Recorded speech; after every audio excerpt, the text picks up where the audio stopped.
Hello, this is a guy who likes fanfiction and is too lazy to read, so here is the Throne of Heaven in audio form. Check the description for the links to the author. Chapter 1, Origins. Ichigo Kurosaki was not, in his own opinion, anything special, and certainly not an hero. He knew that he was not what most people would classify as normal, but he never particularly liked that word. Everyone, he thought, had their own particularities that set them apart from others, and no such thing as a normal person really existed. Ichigo's own most peculiar trait just happened to be a bit rarer than what most other people could say made them unique. Now, those who didn't knew Ichigo, were he to make this observation to them, would likely assume that he was talking about his hair color, a natural light red that, to most people, might as well be orange, not a hair color frequently seen on Japanese teenagers, outside of bleached delinquents.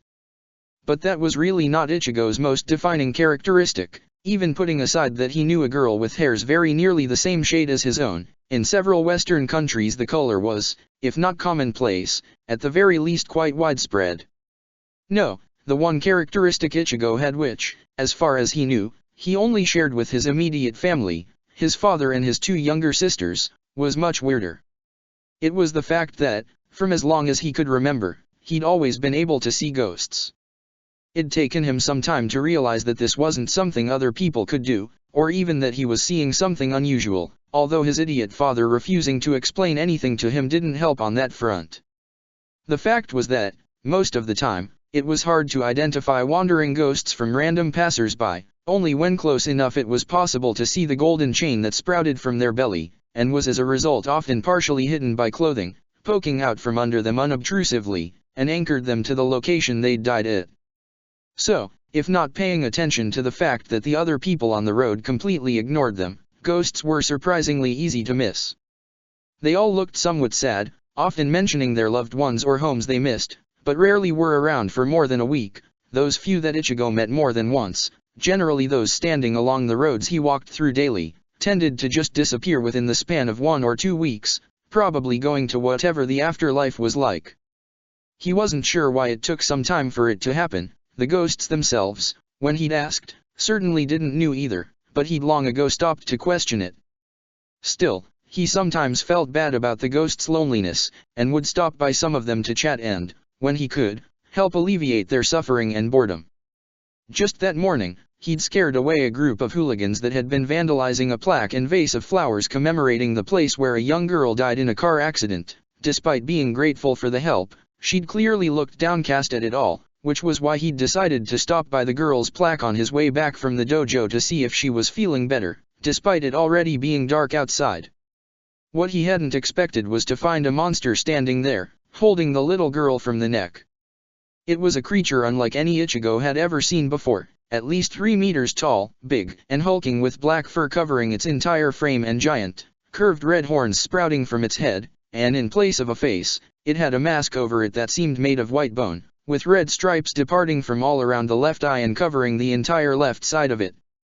The girl was crying and kicking at the creature to let her go, but was clearly not going to succeed, her little feet bouncing off the creature without harming it in the slightest. Ichigo really did not think of himself as a hero. He didn't like the idea of sacrificing himself for others, and did not consider himself any more worthy or special than anybody else. Which is why he was a bit surprised with himself for charging at the monster, slamming into it with all of his strength in an effort to push the creature away from its prey. The attack was less effective than he expected. Instead of his tackle having him fall down alongside the creature, he bounced back from it, while the monster only stumbled backwards a few steps. Still, it was enough to cause the monster to turn its head toward him. Deep in the eye sockets of the white mask, golden eyes glared at him, burning with terrifying intensity as they took him.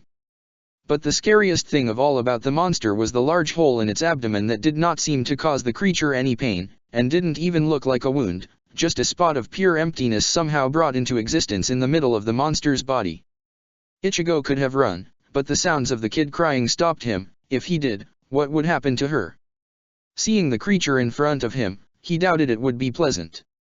So, he got to his feet and prepared himself as he said to the creature, in the most provocative tone he could muster. "What, scared of attacking somebody who can fight back?" Apparently, the monster wasn't, because he moved to attack with incredible speed, until it suddenly looked up, as a giant ball made of glowing light suddenly smashed into it from up and to the side, sending the monster careening away from it.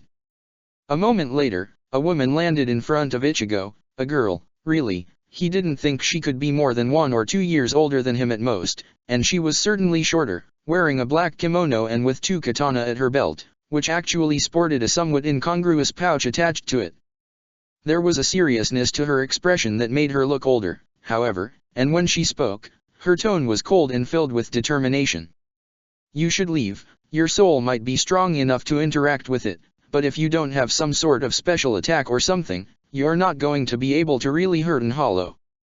Then she drew her sword, moving it in a circle in front of herself while whispering something Ichigo wasn't able to catch. As she finished the motion, the sword turned white, a silk ribbon growing from the pommel while the tsuba assumed the shape of a snowflake. She finished the motion by placing her second hand on the sword's handle and narrowing her eyes as the monster, who had picked itself up from the ground, let out a terrifying roar and jumped forward.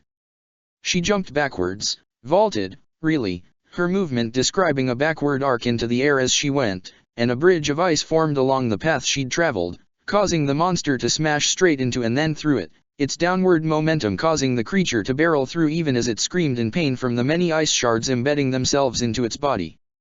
For a moment, it seemed as if that had been enough to do the monster in, but then it suddenly got back to its feet, letting out a powerful roar, before its golden eyes refocused, starting straight at the closest thing within reach, Ichigo himself.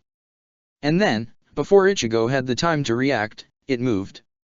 Ichigo stared in disbelief as the creature, a hollow, the girl had called it, charged toward him at speed greater than a car. He was paralyzed by surprise for long enough that he wouldn't have been able to dodge, but then suddenly the girl was there, appearing as if from thin air, and wrapped one hand around his waist before, with a sudden acceleration, both of them were out of the way of the monster, who suddenly impaled itself, he realized, on a spike of ice that had appeared as if out of nowhere, anchored to the place where they'd been a moment before, practically creating a second hole in the monster's chest above the one it had in its abdomen.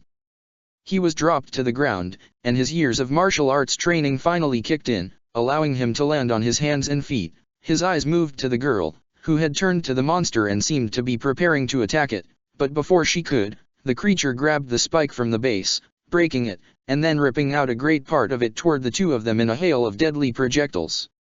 The girl didn't hesitate a moment, her feet settling into a guard as she made a wide, sweeping horizontal motion with her katana in front of her. For a moment, Ichigo thought she'd moved too early, but then he realized that a wall of ice had appeared suspended in midair, along the path her sword had moved through, and the enemy attack shattered on it. The girl didn't flinch as ice shattered over ice, instead narrowing her eyes as she said, sounding annoyed, "It's not working." "What's not working?" She glanced toward him at the question, while still keeping the hollow within her sight, and answered, "Tiring it out.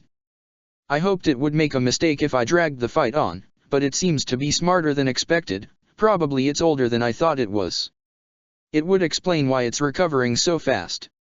She seemed about to say something else, but the creature charged at them once more, and she suddenly jumped above the wall, vaulting over it far higher than any human could possibly be able to, before stopping in midair, standing still as if her feet were on some invisible but undeniably solid platform rather than being suspended over nothing. Still, Ichigo got over his surprise, quickly diving to the side as the monster smashed into the ice barrier. It held for just a handful of seconds, but that was time enough for the girl to make a gesture with her hand, a wide circular motion that sent a dozen of golden beams of light toward the monster's back. The beams pierced through, but now that he was paying attention, Ichigo saw that they were in no way as damaging as the ice. While the big chest wounds from where the ice had impaled the hollow was still bleeding dark smoke, and only slightly smaller than it had been before, and the wounds from barreling through the barrier early on were also still bleeding, the light beams, despite covering much more of the monster's back at the moment of impact, were disappearing much more quickly, already less than half their original size.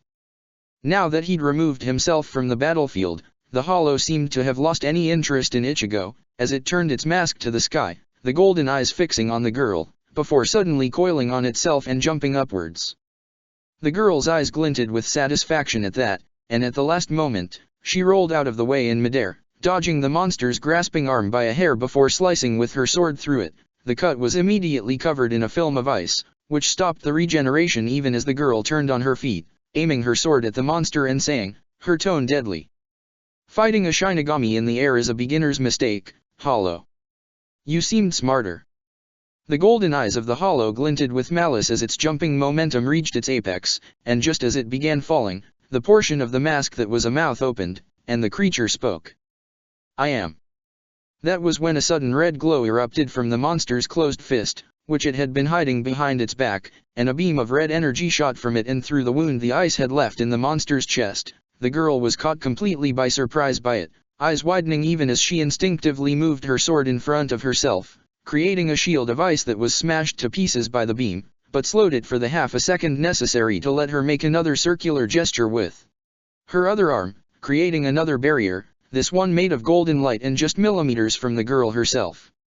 The impact caused an explosion that sent the girl careening backwards, and Ichigo moved before he could think, jumping to grab her before she could smash into the ground. Even so, it only partially slowed her impact, and when they landed, he could see the hit had left her wounded and bleeding in several places.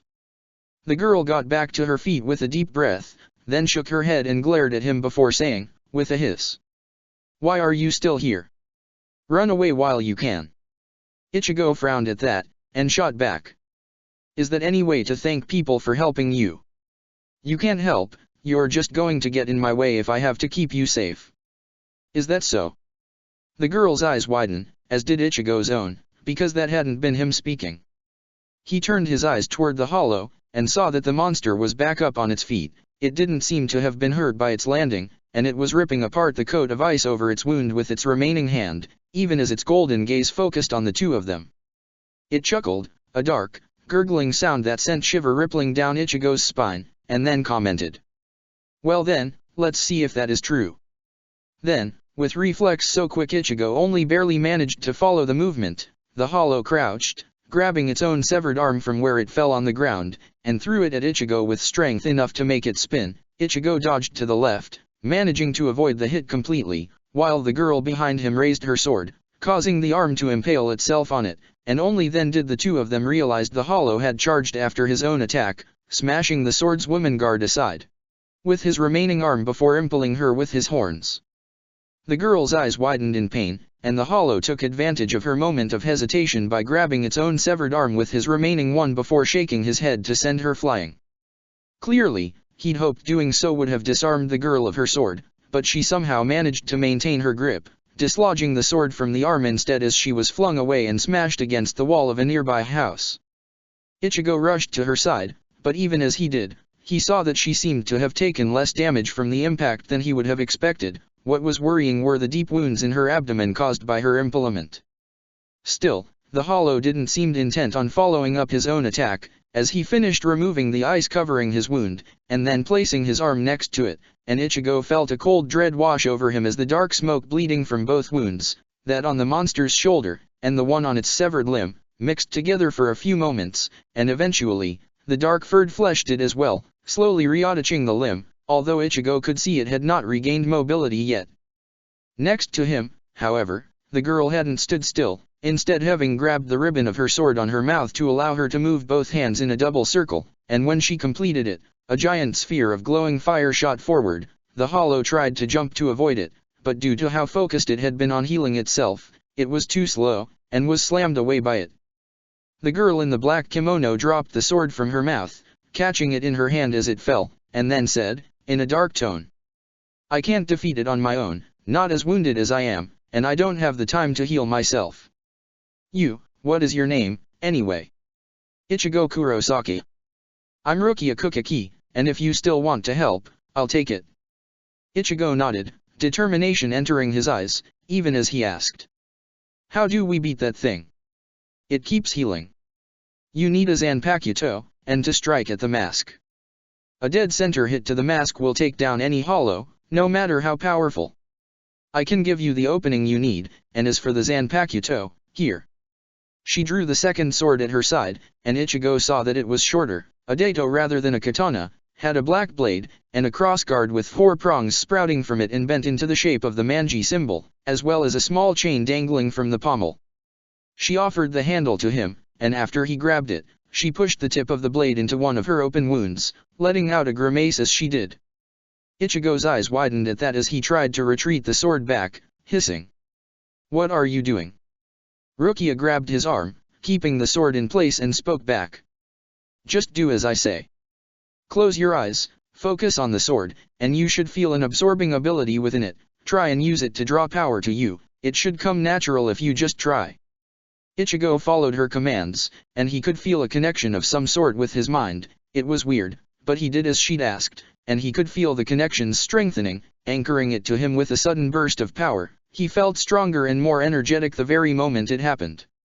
He opened his eyes, and found that he could see a faint aura around the sword, and also noticed that Rukia's sword seemed nowhere to be seen. In fact, she was eyeing the hand which had been wielding it with confusion. Ichigo frowned, but before he could ask, a sudden sound heralded the arrival of the hollow as it jumped down on the road in a crouch, one of its arms still unresponsive but the other one helping its leg in supporting its landing. That was enough to snap Rukia out of her confusion as she said him, in a hiss. "Go now, and remember, thrust straight for the mask, don't worry about dodging, I'll make sure you can strike true." Ichigo nodded, and charged at their enemy, who grinned evilly at them as it charged at him. Trusting in Rukia's promise, he pulled his sword back for what would normally be a fully telegraphed trust that never would connect. The hollow seemed to agree, if its mocking laugh was anything to go by, and it raised a fist to smash it down on Ichigo's head, but, at the last moment, a set of restraints of golden light formed around its arm, completed with spikes embedding themselves into it, stopping the hit in its track and allowing Ichigo to thrust forward. He could hear the restraints breaking as the hollow doubled down on the attack, but the time gained was just enough for Ichigo's sword to break straight through the mask, pushing them both down and causing the swung fist to miss. As he struck, Ichigo could feel the sword pulsating, and for a moment Ichigo's eyes met those of the hollow, and he thought he could see fear in the monster's eyes. Then, the monster started to fade, as if being sucked away by a vortex originating at the point where he'd been struck, and soon enough Ichigo found himself standing alone in the middle of the street, the creature having completely faded away. "Well, that didn't went exactly as I was expecting, but I suppose it will need to suffice." Ichigo turned toward the voice, to see that Rukia was limping toward him. She was still lacking her sword, but looked better than before. She was moving her hand from wound to wound, and whenever it was on a new one, she'd make a few motion with her free hand, and the one over the wound would glow with golden light that left the targeted wound almost fully recovered. Ichigo frowned at her and asked, "What do you mean? What was all that about? I got you your own Zanpakuto, and that let us win. Which makes you an honorary Shinigami, I guess." She chuckled to herself, as if amused by some private joke, but Ichigo was just more confused by this. She really was making no sense. "A Shinigami, like the gods of death? I don't feel very godly." She shook her head. "Shinigami are those in charge of purifying the souls of the deceased and sending them to the Soul Society. Which is what you just did." She pointed at the place on the ground where the hollow had disappeared, and Ichigo frowned. That didn't seem right to him. That thing was a ghost? It didn't look like one to me. Rukia took a lecturing tone as she said. "It was a hollow. When a dead spirit remains in the world of the living for long enough, they transform, becoming violent and hunting down other spirits. Zanpakuto are meant to purify them of these urges, returning them to their real personality before sending them to the afterlife." Ichigo wasn't sure he really got it, and the girl seemed to realize this as she patted him on the shoulder and said, in a reassuring but clearly exhausted tone, "Don't worry, I'll explain everything, just let me recover first, okay? I promise I'll be in touch soon." And then, before Ichigo could ask anything more, she disappeared with sudden quickness, leaving Ichigo alone in the middle of the night with a sword and a lot of unanswered questions. Chapter 2, Motives. As Ichigo got back to his home, he was still so caught in thought over what happened that he only barely managed to avoid his father's attempt to nudge him, and that was only because his father, as usual, shouted loudly as he did. "Ichigo! You're back late. Is that any way to act, you delinquent son?" Before he could think of it, Ichigo reacted as he normally would, shouting back. "If you didn't set stupid rules like having curfew at 7, I wouldn't have been late. Besides, it's not my fault I was attacked by a monster ghost. And you think that's a valid excuse?" Things like this are exactly why young boys should be home at the time their parents tell them to. Before their squabble could continue, however, Yuzo, one of Ichigo's younger sisters, spoke up in a pleading tone. "Don't you want to eat? It'll get cold otherwise." That just drew a scoff from Ichigo's other sister, Karen, who added, sounding bored. "Just let them fight, it's useless to try and stop them. Can I have another bowl instead?" While the light-haired girl complied with the request of her dark-haired twin, Ichigo decided he had had enough fighting for the night, and simply moved to seat at the table, in the process removing the sword from his back and placing it next to his chair. That drew the attention of everyone in the room, although it was Yuzu who asked, with clear curiosity. "Where did you got that sword, Ichigo?" He shrugged. "It's apparently called Zanpakuto, and I got it from a Shinigami to help her fight off a monster ghost." "A Shinigami?" "Yeah, they're special ghosts who send people to the afterlife, or so she said, at any rate." Ichigo was about to explain more, when he noticed his father had moved next to him, looking at the sword with a certain surprise. The attitude was so strange coming from him that Ichigo had to ask about it. "What's the problem?" "Never thought I'd see one of these, is all." "Never see, wait. You knew about all this stuff? About Shinigami, and hollows?" He looked down and offered his typical sheepish grin as he answered. "Well, I've heard of them before, but never seen one personally." "And you didn't think to warn us that there are monsters out there who could be coming after us at any time?" His father frowned, and answered. "It's no different than common criminals existing, humans can be just as dangerous, really." Then he raised a finger and added. "And young boys who get home before their curfew time don't need to worry about either of those things. See, you should listen to me sometimes." Once again, Karen deadpanly interrupted the discussion by pointing out that Ashine was too irresponsible for any of his children to listen to him, which resulted in the man going to complain at the poster of Masake, Ichigo's dead mother, about how badly their children were growing up, but Ichigo filed the antics away for some other time. Right now, this latest revelation was the only thing on his mind. With his father confirming the existence of Shinigami and hollows, it meant that what the girl had said about it was likely true, but what would this mean for him? What should he do, now that he knew? As he was sent to the mat by a sweeping kick to his legs, Ichigo frowned. He really didn't have the head in the game right now. His sparring partner seemed to agree, as she said, even as she offered an hand to help him back up. "So, Ichigo, what's on your mind? You're normally nowhere near this sloppy." Tatsuki Isowa was a bit shorter than Ichigo, but not by much, certainly not as much as the Shinigami from the night before had been, and sported a very tomboyish look that went very well with the fact that she aimed to be a professional martial athlete, something she was well on her way to achieving, seeing as she had taken second place on the latest national karate tournament for their age bracket. She was also Ichigo's neighbor and his closest childhood friend, which meant he'd been roped in more sparring matches with her than he could count, and he'd won a good few of them across the years, even, and as a result, could read his moods better than anyone. Even as he got back to his own feet, he let out a long breath and explained to the dark-haired girl, in a tired tone. "Just had a weird meeting on the way home from the dojo yesterday night, that's all." Tatsuki put her hands on her sides at that, clearly curious. "Really? Weird enough to still have you this confused today?" "Well, it's not really that easy to explain." "Oh. Was it aliens who tried to abduct you?" Ichigo and Tatsuki both turned to their left, where the spectators' seats were, including their common friend, Oriamanu. The girl had a very excitable personality and a vivid imagination, so oftentimes she went on random tangents like this. Ichigo wasn't sure how she'd become Tatsuki's best friend, exactly, but she was fun enough to be around, and the fact that her long hairs, which she kept tucked behind her ears with a set of hairpins he'd never seen her without, was very nearly the same color as Ichigo's own was also a point in her favor. Due to how open Oriam was to taking even the weirdest things at face value, Ichigo had often wondered if it'd be better to tell her he could see ghosts, since she would likely believe him immediately, or if it was better to keep her ignorant as she was now to avoid her trying to do something silly. If Oriam ended up hurting herself because of something he'd said, Tatsuki would be quite mad at him. Even if right now she was rolling her eyes at the other girl's comment and answering. "That's obviously not what happened. I bet he was helping somebody against thugs or something like that." Ichigo frowned at that. I'm not that kind of a person that I'd risk my life for somebody I don't know. Tatsuki rounded to him and replied, a note of annoyance entering her voice. You're exactly the kind of person who'd help somebody if you saw them in danger because you'd feel guilty if you didn't.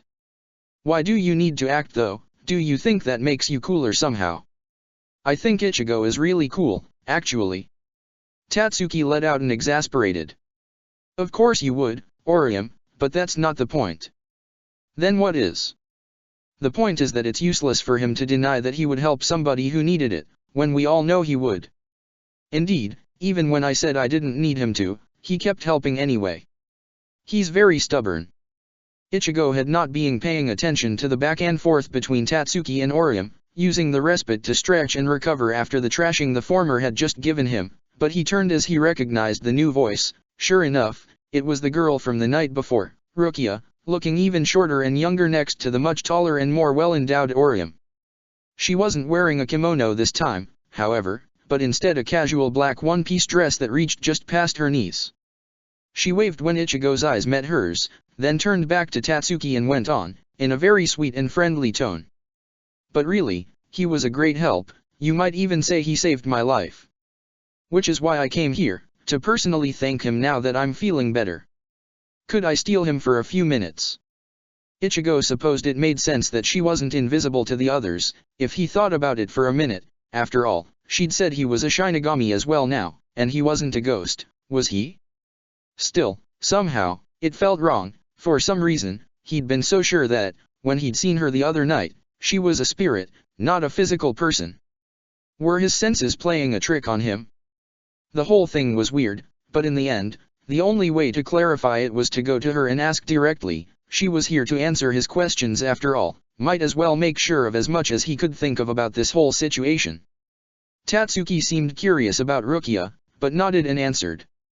Sure, go ahead, I'll let the manager know he's on a break. That caused Rukia to ask, sounding curious. Oh? I thought the two of you were just training. Tatsuki smiled.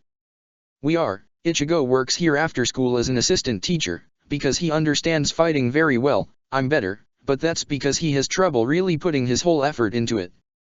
Ichigo couldn't help but be embarrassed at that, but he thought he hid it well enough as he answered, as nonchalantly as he could. Or perhaps I just let you win because I'm a gentleman. Yeah, right, like anybody is gonna believe that. They all laughed at that, then Ichigo waved to Tatsuki and Orium before following Rukia outside. The two of them moved a bit away from the dojo, just enough to be sure that their conversation couldn't be overheard from people inside it, before Ichigo leaned against the wall and opened with the most recent question on his mind. So, you're not a ghost after all, if the others could see you. I thought you were. Oh, I am, although the right term is not ghost, it's plus, that's what we call human souls separated from a body who haven't hollowified. Ichigo frowned. That doesn't make any sense. I've known Tatsuki my whole life, and she's never been able to see ghosts the way I do. That doesn't surprise me. For those who aren't born with a natural predisposition to it, it takes a really incredible spiritual strength or going through some exceptional experience to be able to sense spiritual particles. Spiritual particles? Wait, you're changing the subject. Why could they see you, when they can't see other ghosts? Spirits. And that's because I'm wearing a Jigai, an artificial body meant to allow spiritual beings to more easily interact with non-spiritual stuff. That said, to clarify her point, she crossed her arms, and then a copy of her arm emerged from one of them. Ichigo realized that she was using one of the crossed arms to hold the now unresponsive other one, while the third waved at him, and now that he could see it clearly, he noticed that there was just a slight vibrancy to it, something he'd only ever seen on a handful of ghosts before. So, you can slip in and out of your body at will. She shook her head even as she returned her spiritual arm into the corporeal one, and explained. It's just a container, not my body. Spirits can slip inside any non-spiritual item with a bit of effort. A Jigai is just a special type of doll we created that can pass as a human body to a cursory inspections. Shinigami use them when needing to interact with humans undetected. I'm a spirit, and I was never human to begin with. I was born in Soul Society, what you'd call the afterlife. Ichigo thought that over for a moment, to make sure he'd heard it rightly, then went on. So, you were born already dead? I'm not sure that makes much sense. That's why we don't call ourselves ghosts and why we speak of soul society, not the afterlife like you do. Spiritual particles, or reishi, sometimes coalesce together into a spiritual body. Here on the physical realm, they also need a physical body to keep them together, as there's very few of them and they'd disperse otherwise, but the spiritual realm is entirely made of reishi, so there's enough for souls to form without needing a physical body first. What you call death is just your soul leaving the material body, but a soul itself can survive for centuries before finally dispersing into particles. But that only happens in the spiritual realm. The souls that don't reach soul society in time, remaining here in your world too long, eventually all turn into hollows. Hollows. The name should have sounded silly, yet somehow, it was not. As he spoke it, Ichigo could feel a chill run over his spine, an unbidden memory of his meeting with the masked creature, of the hatred in its golden eyes and the malice in its voice, resurfaced. He didn't let it get to him, however, and asked instead. So, they're degenerated souls? Why do they hunt other spirits? Rukia's expression turned solemn, and she explained. It's the emptiness in them.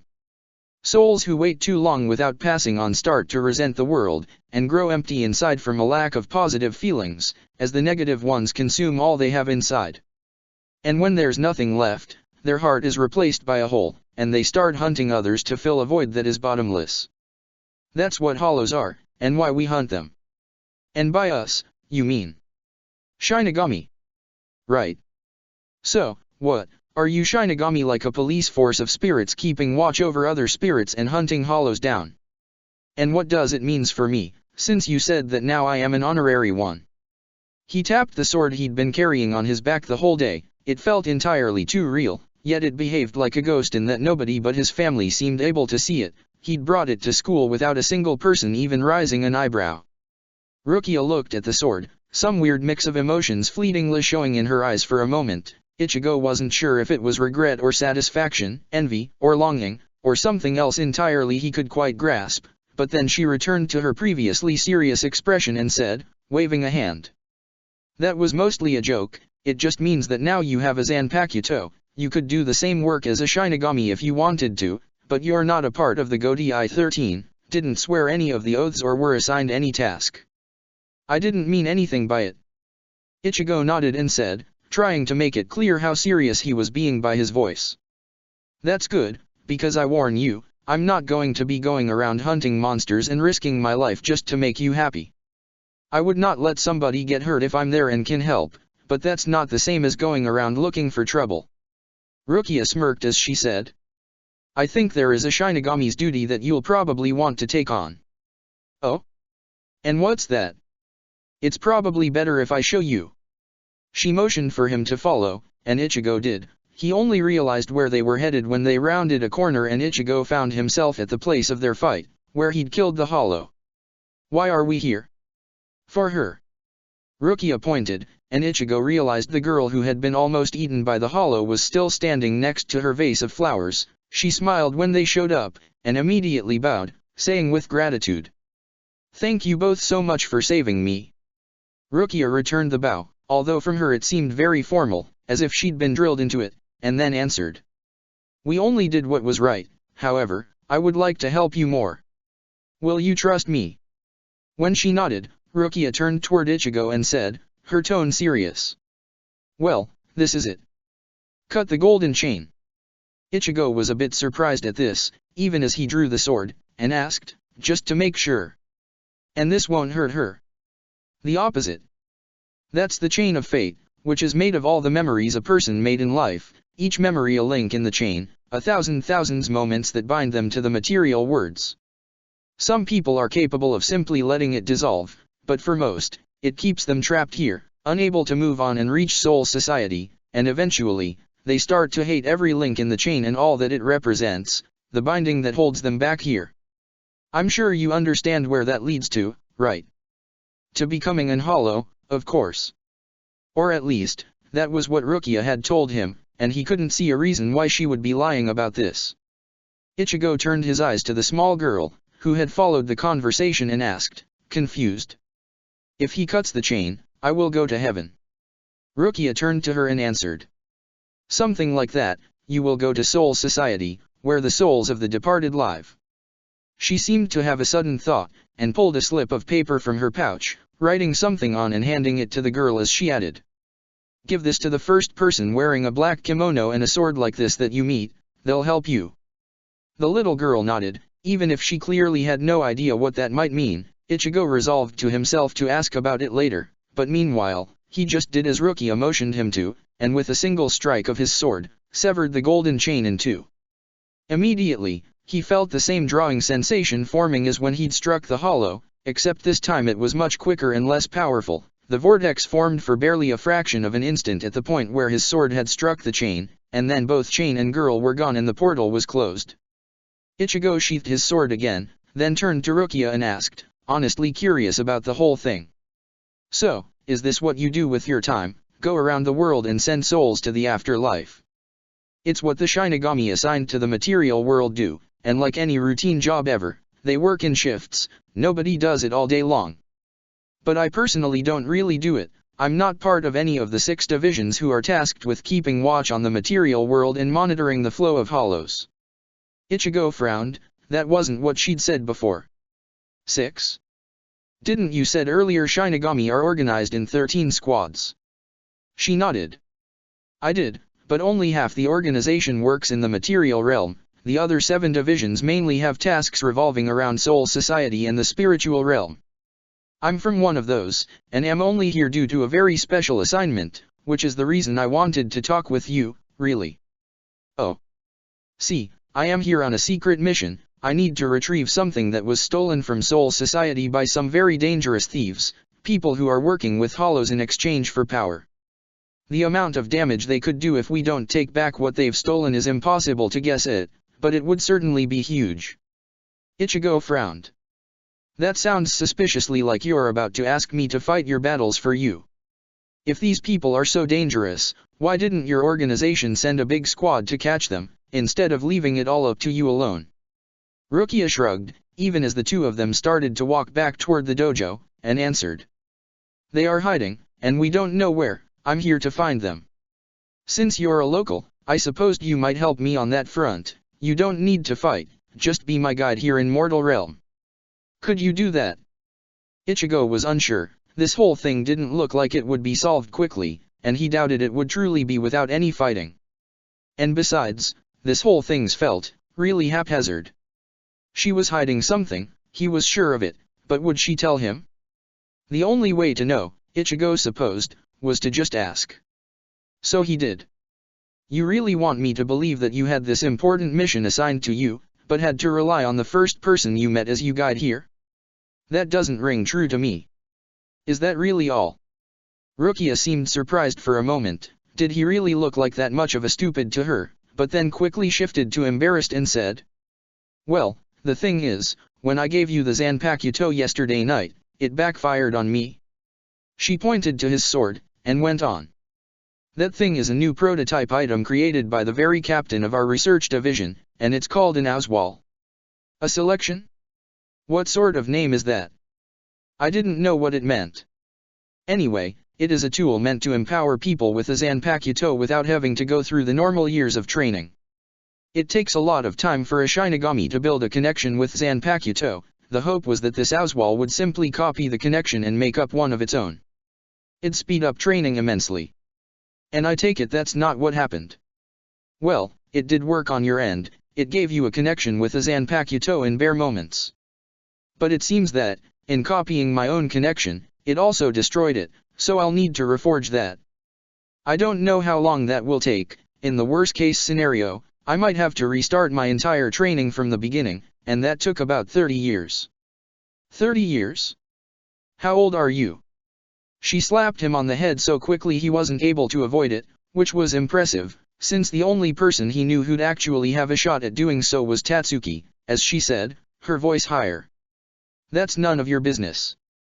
And didn't I already told you that a soul can last for centuries outside of a physical body? Ichigo nodded even as he massaged the back of his head, and Rukia went on, returning to her own more practical tone. Anyway, the real problem is that I could well end up having to fight hollows during my mission, and without my Zanpakuto. you'd be unable to properly kill them. Finally, the whole long discussion made sense to him as she nodded, and Ichigo said, looking at her with an accusatory glare. So I was right, you do want me to fight your battles for you. Well, yes, that's also an element of it, I do still need a guide, but what you'd really be doing would be acting as my bodyguard. I really need the help. He was just about to refuse, when she raised a finger to stop him and said, But I promise I can make it worth your while. Oh. Yes. Think of it, you've been really lucky never to meet an hollow before. Honestly, for its size, there's almost no hollow activity in this town. It's quite weird, but someday, that luck will run out again. And if not you, somebody else you love might met one of them. Now, think on it again, and tell me this, do you really think you could take another creature like the one you fight yesterday, but on your own this time, without me to wound it first, and tire it out, and offering support? A cold shiver ran through Ichigo's back as he remembered the hollow's golden gaze, the dark light it shot from its fist that had almost killed Rukia, its incredible speed and strength.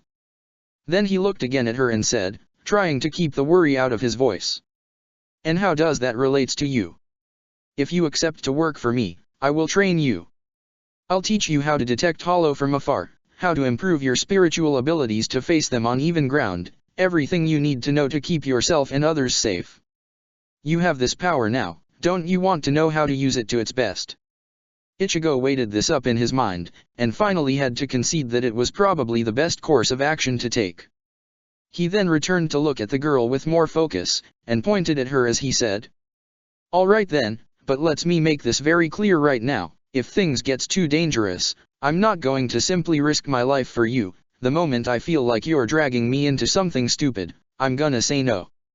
Is that fine for you? She grinned and answered, grabbing his finger and shaking it as if it was his entire hand. It's a deal. Then she let go and waved as she left with a last parting comment.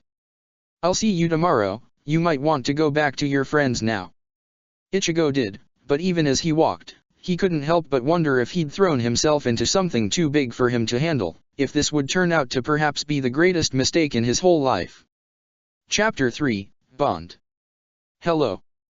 How are you doing? Ichigo watched Rukia, who had ambushed him exactly as he turned the first corner after leaving school, with a certain suspicion. He hadn't considered it the day before, but he had never told her that he worked at the dojo, so how had she known to find him there? And today, she'd found him the very moment he'd said goodbye to his friends from school and was alone. Which naturally prompted a question. Are you following me?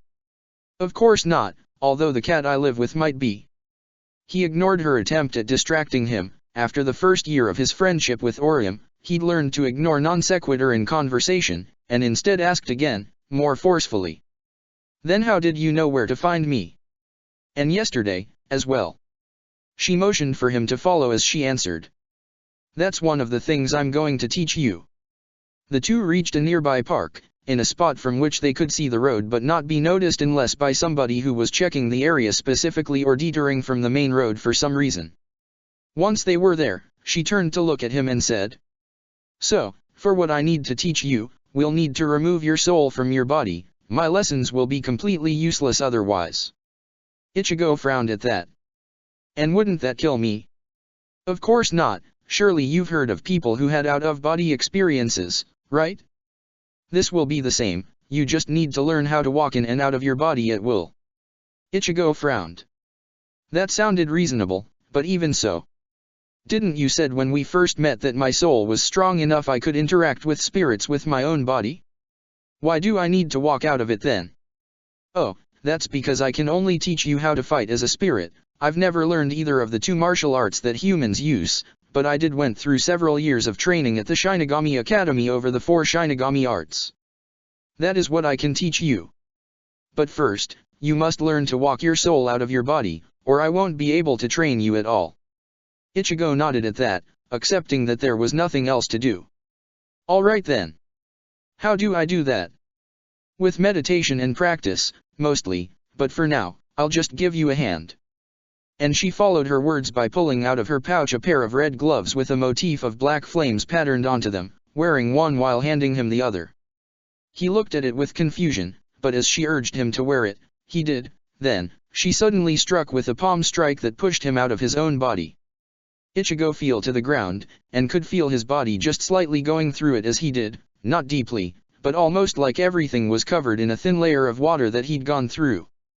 He watched his body, and even as it was laying on the ground, it felt wrong in a way that was hard to explain. To watch it, it seemed almost as if it was asleep or perhaps in a coma, the chest moving to indicate breathing, but it seemed to lack vibrancy somehow. The color was the same, yet it felt as if it was drab and washed out from clothes and skin alike, the body almost seeming out of place like a bad SFX effect in a movie. The most worrying thing, however, was the golden chain that connected his belly with that of his body. It was mesmerizing to look at in a way that those of other ghosts had never been, but he couldn't help but feel worried, for what was his only tether to life, it looked extremely fragile. He took it in his hands, running the fingers over it, flashes of memories of his past passing him by as he did so, and then he looked at Rukia, seeing that she was studying him intently. So, how am I going to be able to fight if I have to drag my unconscious body along? Do I need to tie it to my back or something? That seemed to shook Rukia from her contemplation, as she was quick to deny it even as she moved to rummage into her pouch. Of course not. I've something specifically to handle this situation. Here, take it. She offered him a small square box, barely the size of 2 fingers together, made of some weird golden substance, which he realized with sudden insight looked like a petrified or frozen version of the same energy Rukia had summoned when fighting the Hollow. One of the box's 6 sides was open, and looking inside it was like looking into some endless well whose walls were covered with cracking blue energy. He looked back at the girl, who looked very smug and self-satisfied out of a sudden, and asked, "So, what is this?" Her eyes lighted up as she explained. "It's called a Reishi Henkin Ki. It uses the base principles of Kaido by enveloping the non-spiritual particles that make up a body, the Kishi, with a Ryutsu spelled to fold onto itself and compress the Kishi inside it, taking advantage of the lack of internal Reishi to keep it solid so that it can be sealed inside a cage of Reishi. Since Reishi is stronger than Kishi, this allows the user to treat Kishi inside the container as if it was Reishi instead, allowing for a number of different possible use while keeping the Kishi internal integrity." She trailed off when she realized that Ichigo had not followed a word of her explanation, then let out a long breath and said, "It's a genial invention that allows you to miniaturize Kishi so you can turn it around, and potentially move it to the spiritual realm as well, if necessary. Just try it out, starting from your body's finger, and it'll be clear how it works." Ichigo followed her direction, and as he did, the small box, despite not enlarging at all, proved capable of quickly consuming the finger, then the hand, and the arm, and so on for the rest of the body, until all that was left was the golden chain entering directly inside the box. By pulling on it, the body popped out in its entirety, exactly as intact and unarmed as it had been before. Once he'd put it back into the box, Rukia directed him to feed a good deal of the chain into it as well, then nodded and had him clip it at his belt. Once he was done, she resumed her explanation, her tone back to being very serious. "Now, your spirit body is more durable than your physical one, and most wounds to your soul won't really damage your material body and will recover faster once you're back inside it, which will help. I'm also a somewhat decent healer, which would make you a bit safer, but there are limits to what I can do. If something damages your chain, your heart, or your brain, that'd likely result in your death, and if you lose a limb or take serious damage to your head, those are gonna be permanent as well. Your body might not reflect the wound, but you'd no longer be able to move your physical legs if you lost your spiritual ones. Is that clear enough?" "Yes, I know how to fight. Having less weak points to guard is only going to make it easier." "Good. However, you only know how to fight as a human. Fights as a spirit are a different matter. You need to master your spiritual body before you can even start training in Hoho or Hakuta, and I'm not going to bother teaching you Kido, so Zanjutsu is where we'll begin." He stopped her then, his curiosity getting the better of him as he asked, "What's so bad about this Kido, that you won't teach it to me? Is it inferior to the others?" Rukia seemed incensed at the thought as she answered, "Of course it isn't. You saw me using Kido in battle, it saved my life and allowed you to successfully kill an enemy many times stronger than you. Okay, then why would you not teach it to me then? Making items out of light seems like it'd be useful." She scoffed. "It is, but you're not going to be able to do that. Kido requires almost as much knowledge of your spiritual body to use as Hoho and Hakuta do, but in addition to that, you need to understand how to apply it externally, and in completely different ways whether you're using Hado, Bakudo, or Kaido. Each individual spell, and there are thousands, requires you to first learn the chant and gestures necessary to apply it properly, then how to compress those to something that can be used for battle, and even then, no matter how powerful you might be, the spell effect will remain the same as it would be from a trainee who just finished mastering it. You gain in versatility a lot, and I think that's worth it, but it takes many years to get to that level, and you don't have years. So, we'll simply not go into it. Besides, if Kido is needed, I can use it well enough to cover any necessity I expect might come up. Ichigo shrugged, letting the matter go, and focused on what she'd said earlier. So, I'll be learning Zanjutsu, you said? I imagine this has to do with using Zanpakuto. Rukia nodded. Yes. The first thing you need to understand is that Zanpakuto have souls of their own. That caught Ichigo by surprise, as he removed the black sword from its scabbard, checking it over. They do. Yes. Well, technically, every item has a soul, even stones, and the air. We couldn't have clothes or buildings in Soul Society if there weren't spiritual threads and bricks for us to use to build them. But Zanpakuto are special because their souls, like those of humans, are self-aware and sapient. They just lie asleep inside the blade, and by strengthening your connection to them, you can make your ability to use the Zanpakuto in combat much more effective. So I need to reach some sort of understanding with the spirit of the sword? How do I do that? Rukia smiled. Meditation, mostly, but to be able to do effectively, first we need to work on your ability to sense spirits. Ichigo frowned. I've been able to see spirits my entire life. How am I supposed to improve on that? Well, we'll start easy. From what your senses tell you, do you think there is any difference between me and any other spirit you've met, other than the Hollow? Ichigo took a moment to try and check the girl over, to see if there was anything strange or different about her. He couldn't find anything, however, so he answered. Other than you lacking the chain, I can't think of anything, and I'd not always be able to see the chain from a distance. Clothes can hide it easily. She smiled, and spoke back. So, you think I'm the same as any other ghost? Do you think another ghost could do this?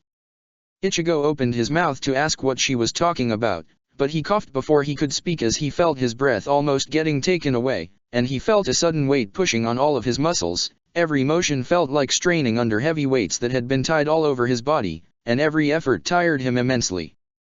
After a handful of seconds, he'd gathered himself enough to be able to speak, but Rukia preempted him as she explained. You can feel it, right? The pressure your spirit is being put under. Yes. It's called Ryutsu, the spiritual pressure that any soul releases and can use to affect others. By training your soul and making it stronger, you produce more Ryutsu, and until you learn to control it and keep it tightly in check, it will leak out and press down on all the Reishi it touches. With more strength and weight the more of it there is. The pressure suddenly disappeared, allowing Ichigo to breathe more easily again, while Rukia moved to sit on a bench as she said. Now, look at me again, and try to see if you can tell that I'm holding all of that power back, if you can find a way to perceive that difference between a trained Shinigami and any random freshly dyed plus.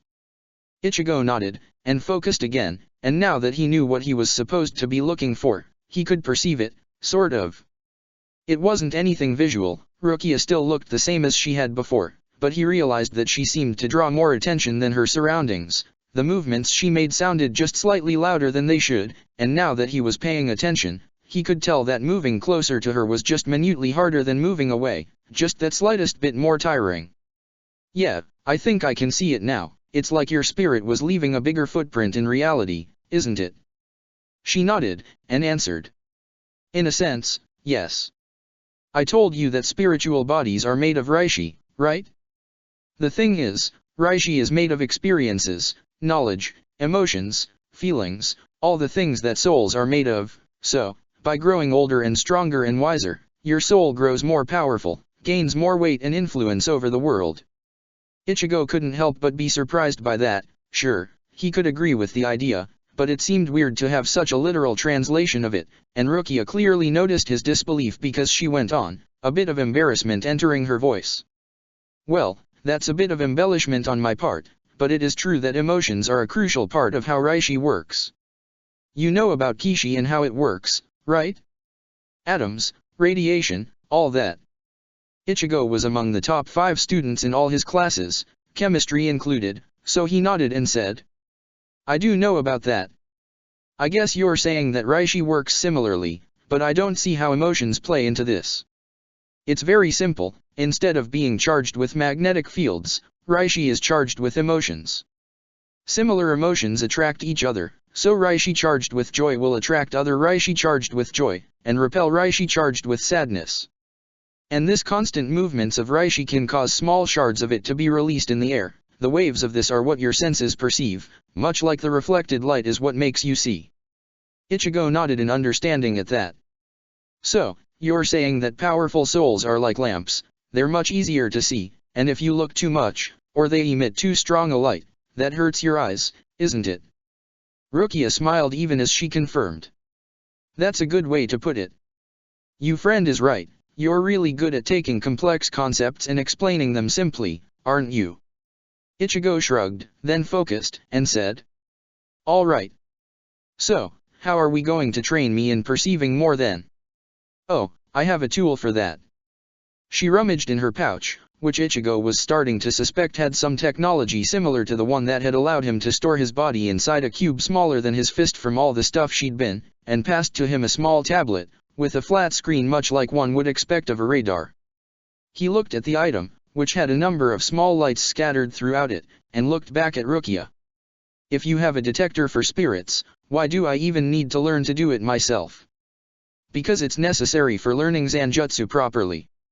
Also, the detector is a prototype and barely useful besides, it can't catch nuance, is easily fooled, and it has a limited range. She pressed a button on the side which caused the image to zoom in so that only 3 lights were on the screen, then one of the lights flared, suddenly doubling in size, and then it almost immediately faded, before returning to its previous size which, Ichigo realized, was generally just a bit smaller than the other 2 lights which, he suspected, represented himself and the sword. Rukia looked at him pointedly and said, You see? It'd be very easy to fool. Also, as I said, it has no nuance. She pressed the button again, zooming out until she couldn't anymore, then she started to enumerate, pointing each light in what the screen said was a 300 meters range. That's an old lady, currently eating. That's a boy of 9 with his mother, he's all happy while she's tired and stressed. This here is actually a cat, feeling amused yet bored. That's a middle-aged man who is starving and is feeling resigned and lonely. These here are 2 friends, both girls, eating something spicy. This one here is actually a spirit, dead by about 2 years, who is longingly and sadly watching over this teenage girl, likely a surviving family member, which is happy but somewhat distracted. This one is another middle-aged man, sleeping with contentedness. She kept pointing out to each light in turn, explaining what kind of person it belonged to and how they were feeling at the moment, all information that the display was not conveying in any manner Ichigo could see, and only when she had gone through all of them did she finally stop and said, I can detect more than that, and my range is far wider than this thing. It's a nice tool to help somebody like you who has no experience with using your spiritual sense, but any Shinigami is a spirit who's been using their spiritual sense widely for years before entering the academy. Even the slowest learner would be able to do more than this little thing after 3 months of training. Okay, you've made your point. If it is so useless for anyone but me, apparently, why even do you have it with you? In fact, why do you have so much stuff you don't need, like the glove and the item for sealing bodies and whatever else is in there? Rukia raised her chin and answered, sounding proud.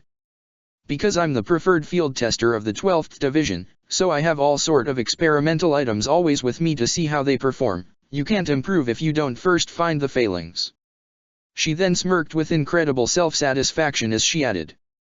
And because of this, I get to keep anything I like for myself. Completely free stuff of all sorts.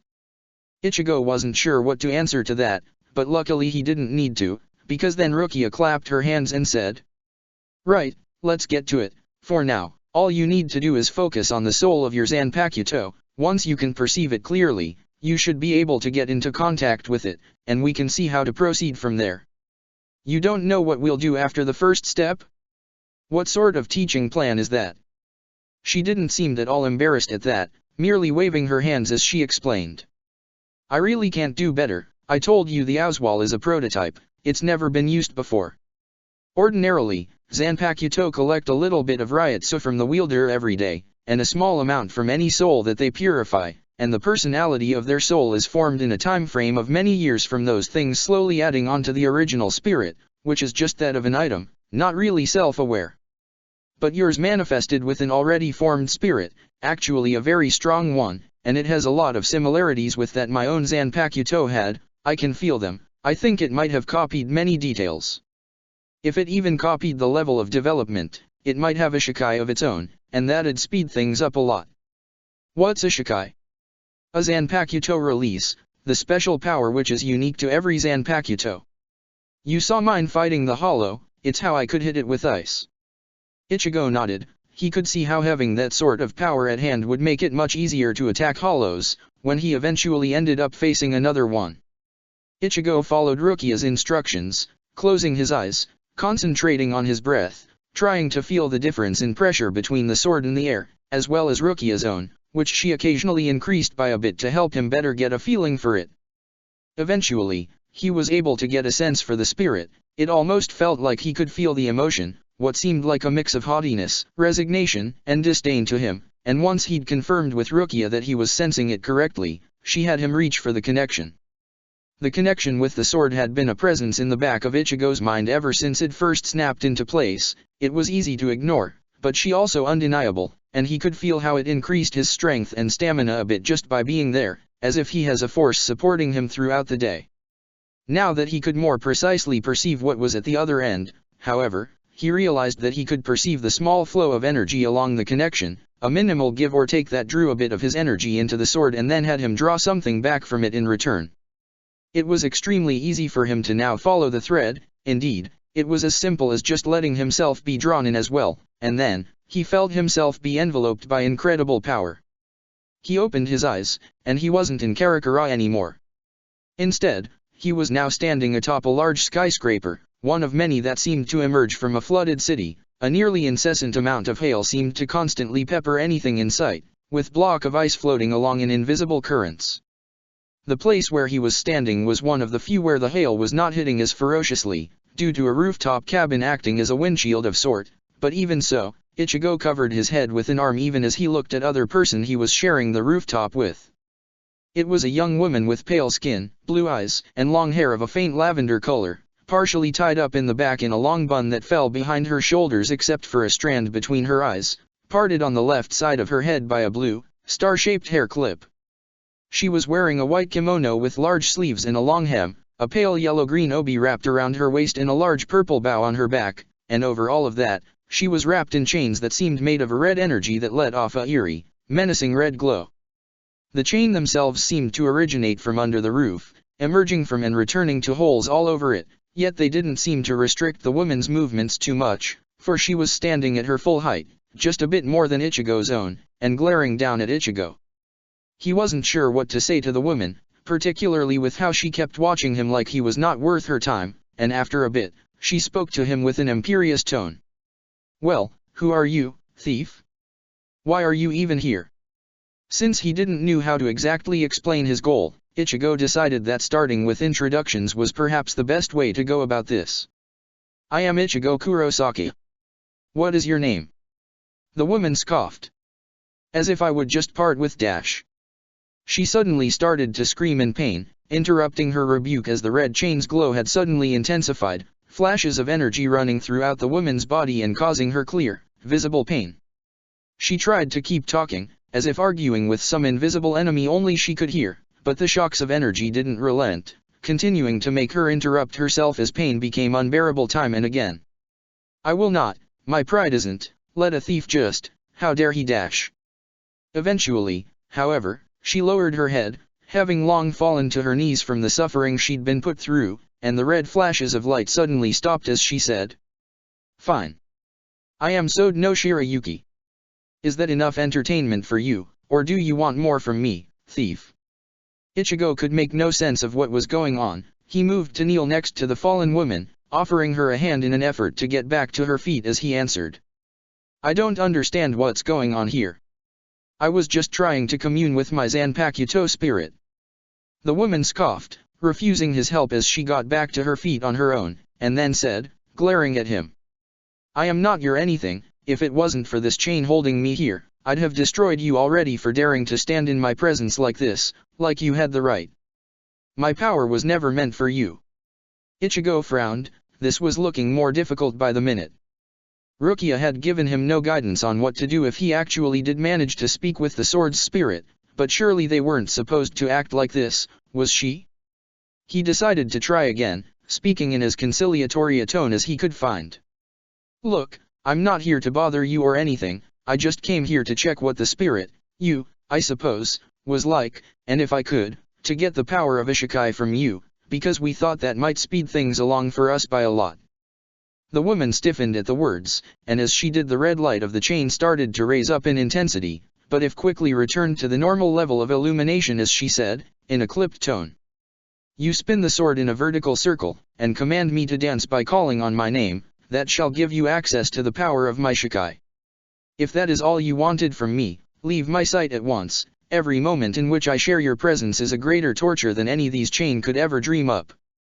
Ichigo frowned, but he wasn't about to continue bothering the woman who clearly wanted nothing to do with him, especially when she'd already given him what he wanted, so he just closed his eyes and focused once more on the connection, except this time he let himself be pushed out by the current of escaping Ryotsu, and when he opened his eyes again, he found Rukia standing in front of him with an expectant expression. Well? Were you able to speak with the soul spirit? Any hints as to what its name or powers might be? Ichigo nodded, even as he knew he couldn't stop frowning at the memory of the interaction. She told me her name, and how to call on the power of her Shikai. But it wasn't a pleasant meeting. Rukia didn't seem bothered by that, instead looking quite happy as she said. That's perfect. So the sword did copy a fully mature connection then, that's incredibly good. Now dash. She paused, her head whipping to the left even as, in Ichigo's hand, the Ryuryoku detector let out a blaring alarm as new light, glowing red instead of blue like the others, appeared on it. Rukia nodded to herself as she said. A newly arrived hollow, just what we needed right now. I knew flaring my pressure like I did would attract one eventually. And this one feels weak, young. Let's go, it'll be the perfect chance to test how effective your Zanpakuto really is. And, without giving him the time to react, the girl dashed out of her material body, leaving it sitting on a bench, grabbed Ichigo by his midsection, and darted forward. Ichigo realized that her steps seemed to grow longer as they moved, impossibly so in fact, covering more ground with each one, and in barely a few seconds, they found themselves standing in front of another hollow. It was similar to the other creature Ichigo had first faced just 2 days ago, clearly the same type of being, but just clearly a very different individual. It stood hunched, using its muscular arms as an additional pair of legs to support itself. It had a mask like the other one had had, but it was different, long, and almost conically shaped, very much like a fish head, with flat shell-like growth on the mask's cheeks. Instead of deep socket, the creature's golden eyes were under large, circular portions of the masks that looked see-through, like glass. The creature was also more heavily armored than the other one. It had big shoulders pads, and even larger bracers around both its legs and hands, plus a long set of spines running down all its back. Yet, despite this more fearsome appearance, Ichigo couldn't help but feel that it was nowhere near as threatening as the other one he'd faced, and when he took a moment to analyze why that was, he realized it was scaring him less, leaving him less afraid. It felt friendlier even if it did not look it, and Ichigo couldn't help but smile at that. Clearly, this spiritual perception thing had some truth to it. Before he could check the monster further, Rukia dropped him and said, a glint of determination in her eyes.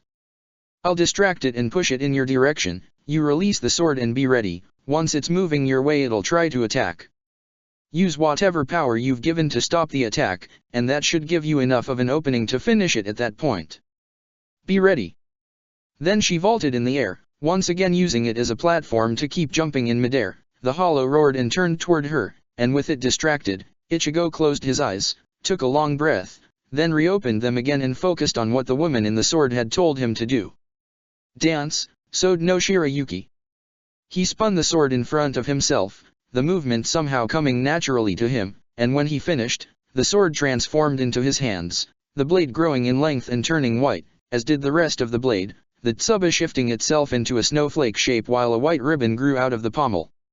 Even as he moved the sword through the air, testing its balance, he could feel the thrumming within. It seemed to want to draw something from the surrounding air, and when Ichigo allowed it to do so with the slightest effort of will, he found that a thin sliver of ice formed in the air along the path the sword just traveled to.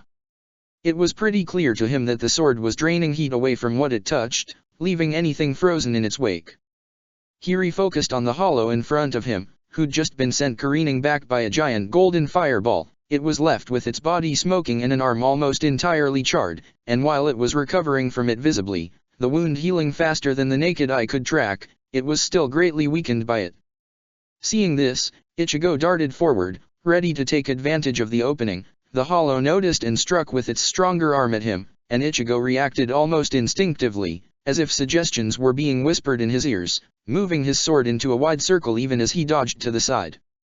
This created an ice ring that the monster's arm slammed and got trapped into. Before the hollow could make any more moves, or get free of the entrapment, Ichigo struck, his sword going through the monster's mask and shattering it, causing the monster to be banished away.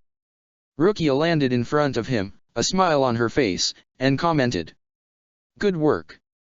See, it's not that difficult. Now, what is the power of?" She trailed off as her eyes focused on the sword, and then she said, voice full of disbelief, "Sode no Shirayuki." Ichigo was a bit surprised by that, as he eyed the sword himself. "You already knew the name? Was it written somewhere I didn't see?" She didn't answer that, instead merely shaking her head and then saying, in a whisper, I must go now." And with that, as per usual, she left Ichigo alone with even more questions. Chapter 4, Quincy. Within the following few days, Ichigo did not see Rukia any further. The girl didn't suddenly appear to continue their training, nor did she let any type of message for him, and he did not have any way to contact her wherever she currently was staying, assuming she hadn't just gone back home to wherever Soul Society was, which was very possible.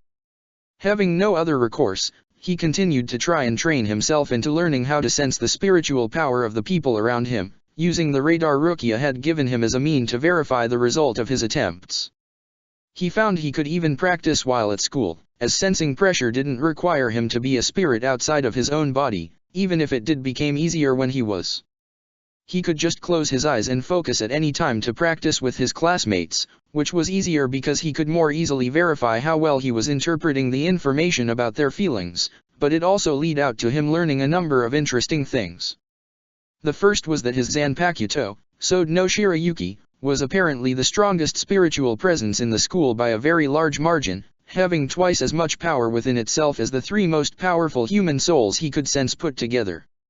This was not, however, immediately apparent. The sword's power was somehow sealed, with a vastly powerful inner core that he could only perceive through the connection, whereas using normal sensing would instead reveal a soul just a bit smaller in power than his own. Speaking of which, he was somewhat surprised to discover that his spiritual presence was, apparently, only the third largest in the school. According to Rukia, the strength of his soul was one of the reasons he could interact with ghosts easily. That might mean that the other two people with stronger souls might be aware of ghosts as well. He wasn't sure what to make of that. Having the chance to talk about this whole spirit thing with somebody other than his family might be nice, but it might also cause more trouble, especially since Rukia did said that her mission was supposed to be a secret. The most interesting thing, however, was that what was the strongest soul in the school, not much stronger than his own, just enough so to be noticeable, seemed to react whenever he tried to sense it, disappearing so fast that he'd have thought it a mistake, had he not had the spirit radar to confirm what his senses were telling him. He had to wonder what this might mean. The only person he'd ever met capable of changing what her soul detected as was Rukia, but he was sure this wasn't her. While he still had trouble discerning many details, he could discern enough to tell this was somebody else, completely lacking the determination that had been so overpowering in her. Also, this soul barely had a third of the power Rukia had shown him, and he wasn't even sure if she'd shown him all of her power. Still, The fact that the most powerful soul in the school was capable of hiding itself from Ichigo's perception meant that its owner was the best bet he had for finding somebody who could help him with his training, so he decided to try and find this person, at least to speak with them. However, after 2 days of trying and failing to locate the owner of that soul, it became clear to Ichigo that he was being avoided on purpose. Which meant that he was left with only one spirit he could turn to ask for help from. With a sigh, he went to meditate to the same spot where Rukia had been training him, reaching for the link with his Zanpakuto again. When he opened his eyes, he was once again on a rooftop in the city of Skyscraper being battered by hail, with Sode no Shirayuki watching him with an imperious glare. Apparently she had found a way to better accommodate the chains holding her, for while she was still wrapped in them, they were now arranged so as to mostly appear draped around her figure, clearly restricting her movement far less if her crossed arms were anything to go by. As he tried to decide how to open the conversation and explain what he wanted to her, the sword spirit once again beat him to it and said, her tone fittingly cold. So you're back, thief. Come to make more demands of me? What do you want this time? Ichigo was about to answer, then paused, considering the woman in front of himself again. Then he said, wanting to see her reaction. You have to do anything I ask of you, isn't it? The chain are in place to ensure that. She scoffed, annoyed at his words, and shot back. Indeed. Are you here to gloat then, that you have to remember me the condition of my imprisonment? Or do you plan to humiliate me by giving me degrading commands? I will not be that easily broken, I warn you, my soul is made of steel as much as my body is. Ichigo shook his head. I'm not here to hurt you. Is this how the bonds work for everybody? Are Zanpakuto the slaves of their Shinigami, forced to bend to their every whim and grant them all power they require? Sode no Shirayuki suddenly moved, in a burst of speed and the same kind of instantaneous movement the Hollow had used, a power so primal and terrifying Ichigo instinctively took 2 steps back, not that it would have saved him, if she'd been able to reach. Unluckily for her, but very luckily for Ichigo, the chains stopped her, blocking her arms even as she desperately tried to break through to deliver some sort of hit to him, but eventually she relented, and stepped back to her position before saying, voice filled with cold hatred. Of course not. How dare you? How can you be so brazen as to compare this prison you imposed upon me to the true bond between a Zanpakuto and its true wielder? That you even think the two comparable is the greatest insult I have received since the beginning of this torture. Ichigo was truly surprised by the vehemence in the spirit's voice, but he was quick to rally as he said, his tone measured. So, this is not how the bond normally works. You speak of me as a thief, and said that your power is not meant for me. And Rukia said the soul of my sword felt very similar to hers, and knew your name even though, going by how much you fought the chains for it, you would not reveal it to just anyone. Sode no Shirayuki looked completely unimpressed as Ichigo explained his reasoning out loud, and said in a very annoyed, commanding tone. Get to the point. You are not my Zanpakuto, you are Rukia's. The Owswool did not copy a connection, it stole it and forced it to attach itself to me. That seemed to leave the spirit confused, as she asked. What are you speaking about? You kidnapped me. Ichigo shook his head. That might have been the result, but it wasn't the original intention. We just wanted to copy your powers so I could use them against the Hollow. Sode no Shirayuki's eyes narrowed as she looked at him. And of course, I'm supposed to just believe you? That this was just an accident, and I'm wrapped in chains that will torture me if I disobey you simply because you didn't know what you were doing. Ichigo could tell that she wasn't going to, so he simply shook his head and answered.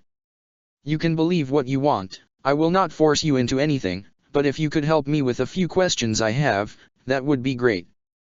And I promise they're not questions about you, just general stuff that I'm sure a normal Shinigami would already know. She eyes him suspiciously. And then you will leave me alone. If your answers help me with what I'm doing, I will have no other reason to bother you. Sode no Shirayuki seemed to consider this, then nodded. All right then, ask your questions, so that I can be rid of your presence. I've been trying to locate a particular soul, but they keep hiding from my senses. I need to find some ways of tracking them without being noticed. Can you help me with that? She scoffed. Of course I can. you're probably sensing actively, by either drawing stray Ryotsu toward yourself, or sending pulses of your own Ryotsu out and sensing the results when it rebounds back to you. Anybody with control of their own Ryotsu would notice if it was being tugged or smacked, and react to it by drawing as much of it inside themselves as possible, which would hide them. What you need to do is to sense passively instead. Collect your Ryotsu around yourself, without letting it escape or allowing it to draw other in, instead keep it stable and as still as possible, but also, expand it to cover as much of an area as you're capable. When it brushes on other souls, you'll be able to sense them, but to them, it will feel no different than any of the other souls moving around, and thus not cause them to react by hiding. The Zanpakuto spirit then glared down at him, and added. Naturally, the more powerful you are, the more Ryotsu you have to use, the easier it is to sense things in this manner, and over a larger area too, and naturally, greater control also helps. Covering any area greater than a few meters would be impossible for one such as you. Ichigo shrugged and answered, not at all daunted by the spirit's words. It's still the best shot I have, so I will try anyway. And thank you for the help, in any case. Just be gone from my sight, as you promised. Ichigo nodded, but before he left he added, trying to convey how truly sorry he was. I know you have no reason to believe me, but for what it might matter, I did not intend for any of this to happen at all. Then he once again focused on the connection and used it to return to the real world. Before trying out the suggestion no Shirayuki had given him for sensing things passively, out of pure curiosity, Ichigo decided to try out the other mean of active detection she'd mentioned. He was pretty sure that the one he'd been using until now was based upon drawing in external Ryotsu, so he tried to focus his own to instead send it out in a pulse. He wondered how he could do this, since he really wasn't sure how exactly Ryotsu was controlled, but then he remembered what Rukia had said of the nature of Ryotsu, that it was the result of spirit particles with opposite emotions colliding. So, he focused on memories that caused him conflicting emotions, and sure enough, he could feel his own Ryotsu reacting, agitating inside him. He continued to focus, and managed to push a lot of Ryotsu out at once. The effort left him somewhat winded, but he could also feel as his Ryotsu bounced off of all the souls he was surrounded by, the feedback informing him on them, and he realized, with surprise, that while for the majority the data he received was the same, there were a few subtle details that, if not different, at least stood out differently. Whereas his normal method emphasized the current emotions the soul was feeling more, this method seemed to make the emotional core hidden underneath the whirlpool of one's being felt in the moment much easier to discern. Resolving to experiment at some later point to see if any use could be made of these differences, Ichigo instead tried to focus on creating the bubble of Ryotsu around himself that was supposed to allow him to detect things passively. It took him a couple of days to be able to control his emotions well enough to keep the bubble up for more than a handful of seconds, but once he did, he took advantage of the first free period he got to tour the school until he finally managed to locate the person with the powerful spirit. As it turned out, it was a boy with straight, chin-length black hairs, sharp features, and square glasses over blue eyes. He decided to speak with him once school was over, but the boy was, apparently, a participant in one of the after-school clubs, the arts and crafts one, of all things, and thus, Ichigo had to wait until that was over to approach him.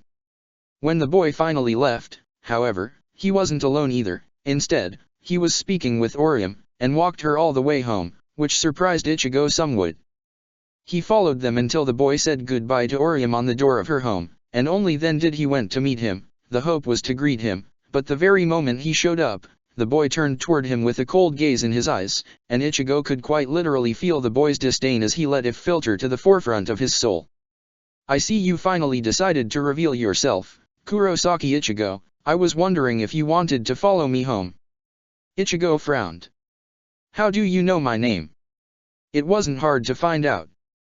In case you forgot, you are carrying at your side a spiritual power that is equal to your own. Anybody with even the slightest bit of sensory ability would notice two paired souls like that. What is hard to believe is that you would take this long to even realize I existed. I was aware of you from the moment you first entered the same school as me, long before you gained your new spiritual bond. But maybe you're just that bad with sensing spirits, are you? Ichigo frowned. That wasn't nice at all, but then again, it was true that he wasn't that good at this whole thing yet. Thus he answered, keeping most of his annoyance out of his voice. Yeah, that's exactly what I wanted to speak you about. My teacher isn't around anymore, and I need to learn how to use this power I have to protect my family, so I wanted to see if you could help me train. The other boy kept looking at him, and when he took a step forward, he could feel the cold emotions in him, disdain, arrogance, and annoyance, grow stronger as he asked, in a tone that perfectly matched what his soul felt like. You are asking me for help, yet you wield a weapon with a powerful spirit within it. Do you see any of that on me, to think the two of us have anything in common? No, but I thought you knew of a way I could fight hollows. You can do that, right? You really have no idea, do you? Do you even know what I am? Ichigo was starting to get really annoyed with the guy's attitude, so he took one step forward himself as he asked the question the other boy clearly wanted to hear. Why don't you tell me then? What are you? I am Ishida Uryu, a Quincy. And initially I thought you might be one too, but that's not it at all, is it? Somehow, you are a Shinigami. Ichigo couldn't see any way to deny that, so he answered. Of a sort, yeah. I am not a real one, but I do have the power of one. What does it matter? And what is a Quincy, exactly? A Quincy is an enemy of the Shinigami. We hunt hollows as well, but our methods are different, and Shinigami want us to stop. They think us unnecessary. Nocive, even. He eyed Ichigo up and down, as if sizing him up as a potential opponent, and then went on. And I suppose you're the first step into replacing us, aren't you? A new type of Shinigami, made from the living rather than the dead.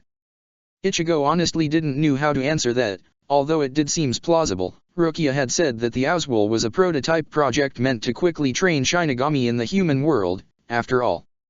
It wasn't far-fetched to think the project was meant to replace these Quincy if they really were enemies. Still, Ichigo wasn't anybody's enemy, he just wanted to learn how to protect himself and his family, so he shrugged and answered. Maybe, but I don't care about that, I just want to learn how to fight hollows. Oh, but there is no need for you to. I shall prove to you that it is Shinigami, and not Quincy, who are unnecessary in this world. So, unless you want to fight me, I suggest you just go.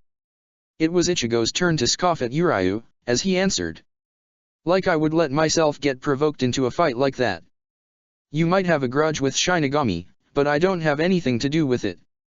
If you don't want to help me get better, that's fine, I'll find other ways to train myself. With that, he turned to leave, but before he could, Ishida spoke again. It doesn't matter if you run away now, Kurosaki, soon enough, you'll realize that you're in over your head, and that you should leave the hunting of hollows to those who can handle the task. And when you do, I'll have proven the Shinigami wrong, and my people right. I hope you're ready to learn how much of a failure you are. Ichigo didn't answer, he wasn't really sure he even had any answer to give, at this point, and simply left, but he couldn't help but feel worried. The glint of challenge in Ishida's eyes had been very real, and as he continued to speak, his soul had kept filling with more and more anger, until it was the only emotion left within him. It was too strong for Ichigo to think that this would be the end of it. He needed to prepare for whatever Uryu might be planning, because he was sure he would just not make such a scene if he didn't have a plan ready to turn his threat into fact. Ichigo needed to learn more about him, if he was to be prepared for whatever the other boy had in mind. And since there was only one person he knew who could help him better understand Ishida, the following day, as classes ended, Ichigo went to speak with Orium. Oh, of course I know about Uryu. He's the best with sewing in the club, and will always help people who ask him for it. But he's also very cold with people, I don't think he likes being friendly. Ichigo nodded, then frowned, and asked. Really? He accompanied you home yesterday, didn't he? Oh, yes, he did. He said he was going to check something in that area, and since he was already going in that direction, we went together. She then paused, looking thoughtful as she seemed to consider something, and asked. How do you know that, though? Ah. I just met him in there, and he mentioned it, that's why I asked about him to you in the first place. Orium seemed satisfied with that answer as she clapped her hands together. Oh. So you two are on the treasure hunt together? Can I join in? Treasure hunt? Yeah, when he left he said that he was close, but not there yet. What else could he have been talking about, if not a hidden treasure? What could a hunter of hollows, who apparently disliked hanging out with people, have gone along with Orium to check, only to determine that it was close but not yet there? Ichigo suspected he knew the answer to that, and so he said to Orium, in as reasonable a tone as he could manage. I don't know, but maybe it's worth checking out. Would you mind if I accompanied you home today? Orium seemed to blush at that, apparently not knowing what to say. Even her emotions, when Ichigo took a moment to try and sense them, were very confused. In the end, however, she settled for allowing Ichigo to walk home with her.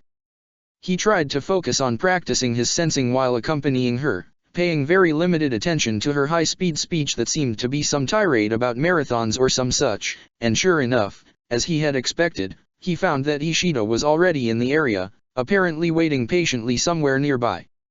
However, that took a backseat when they reached Inu's house and he realized that a soul was inside, one that felt strange, wrapped in pain and guilt and hatred, and waiting impatiently for something. And he knew that Orium had lived alone for the last 2 years. Whatever was inside, Ichigo wanted to see for himself, so he quickly turned to Orium, which seemed unsure over what to say, and asked her, in the most casual tone he could manage. Orium, could I ask you for a glass of water? With how hot it is, I'm really thirsty right now. Once again, it took a few moments for Orium to agree, but once they were inside, Ichigo immediately found who the soul was, as he moved to an altar standing in a corner. He was still looking it all over, when he heard Orium moving behind him, and he asked her, softly. This is to remember your brother by, isn't it? As she spoke, the girl's voice was unusually serious, and even if Ichigo hadn't been able to just sense the emotions she was feeling, he would have recognized them in her voice, so full of them it was. Yes. I try to speak with him every day, to tell him of what's going on with my life. It's the only way I have to keep him close. I like to think that he's always watching over me. Ichigo raised his eyes, looking at the ghost floating above the shrine dedicated to himself, and said in a low tone. I guess that's a way to see it.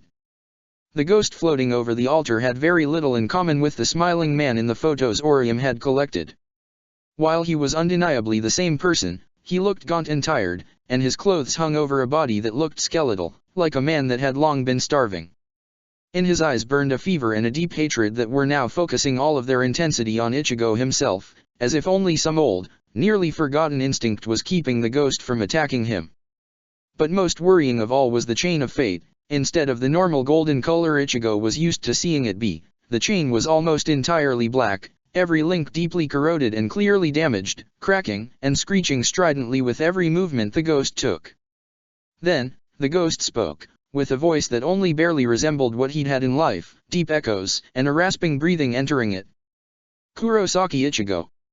I know you, she speaks of you so often, you're one of those who are taking Orium away from me. I won't let you, she belongs with me. Ichigo frowned as he reached for his sword and said, completely focused on the ghost. You've remained here too long. You need to go to the afterlife, meet the rest of your family in the Soul Society and wait for Orium there. It's time for you to go. Ichigo, who are you talking with? He turned toward Orium, not even really sure how to explain to her what was going on, only to see an opening forming in the air behind her, with two powerfully muscled arms slowly tearing it apart, and the moment it did, Ichigo could feel the huge power and limitless hunger as the hollow entered the room. It was a big creature with dark blue skin, and what looked like wings made of bone sprouting from the back of its forearms. Its mask was a large and long snout that sported huge teeth without any lips, its eyes were thin vertical slits of golden light repressed deep into small and circular sockets, and it had curly green fur to both sides of the mask, like large sideburns, as well as two large patches of the same on the chest.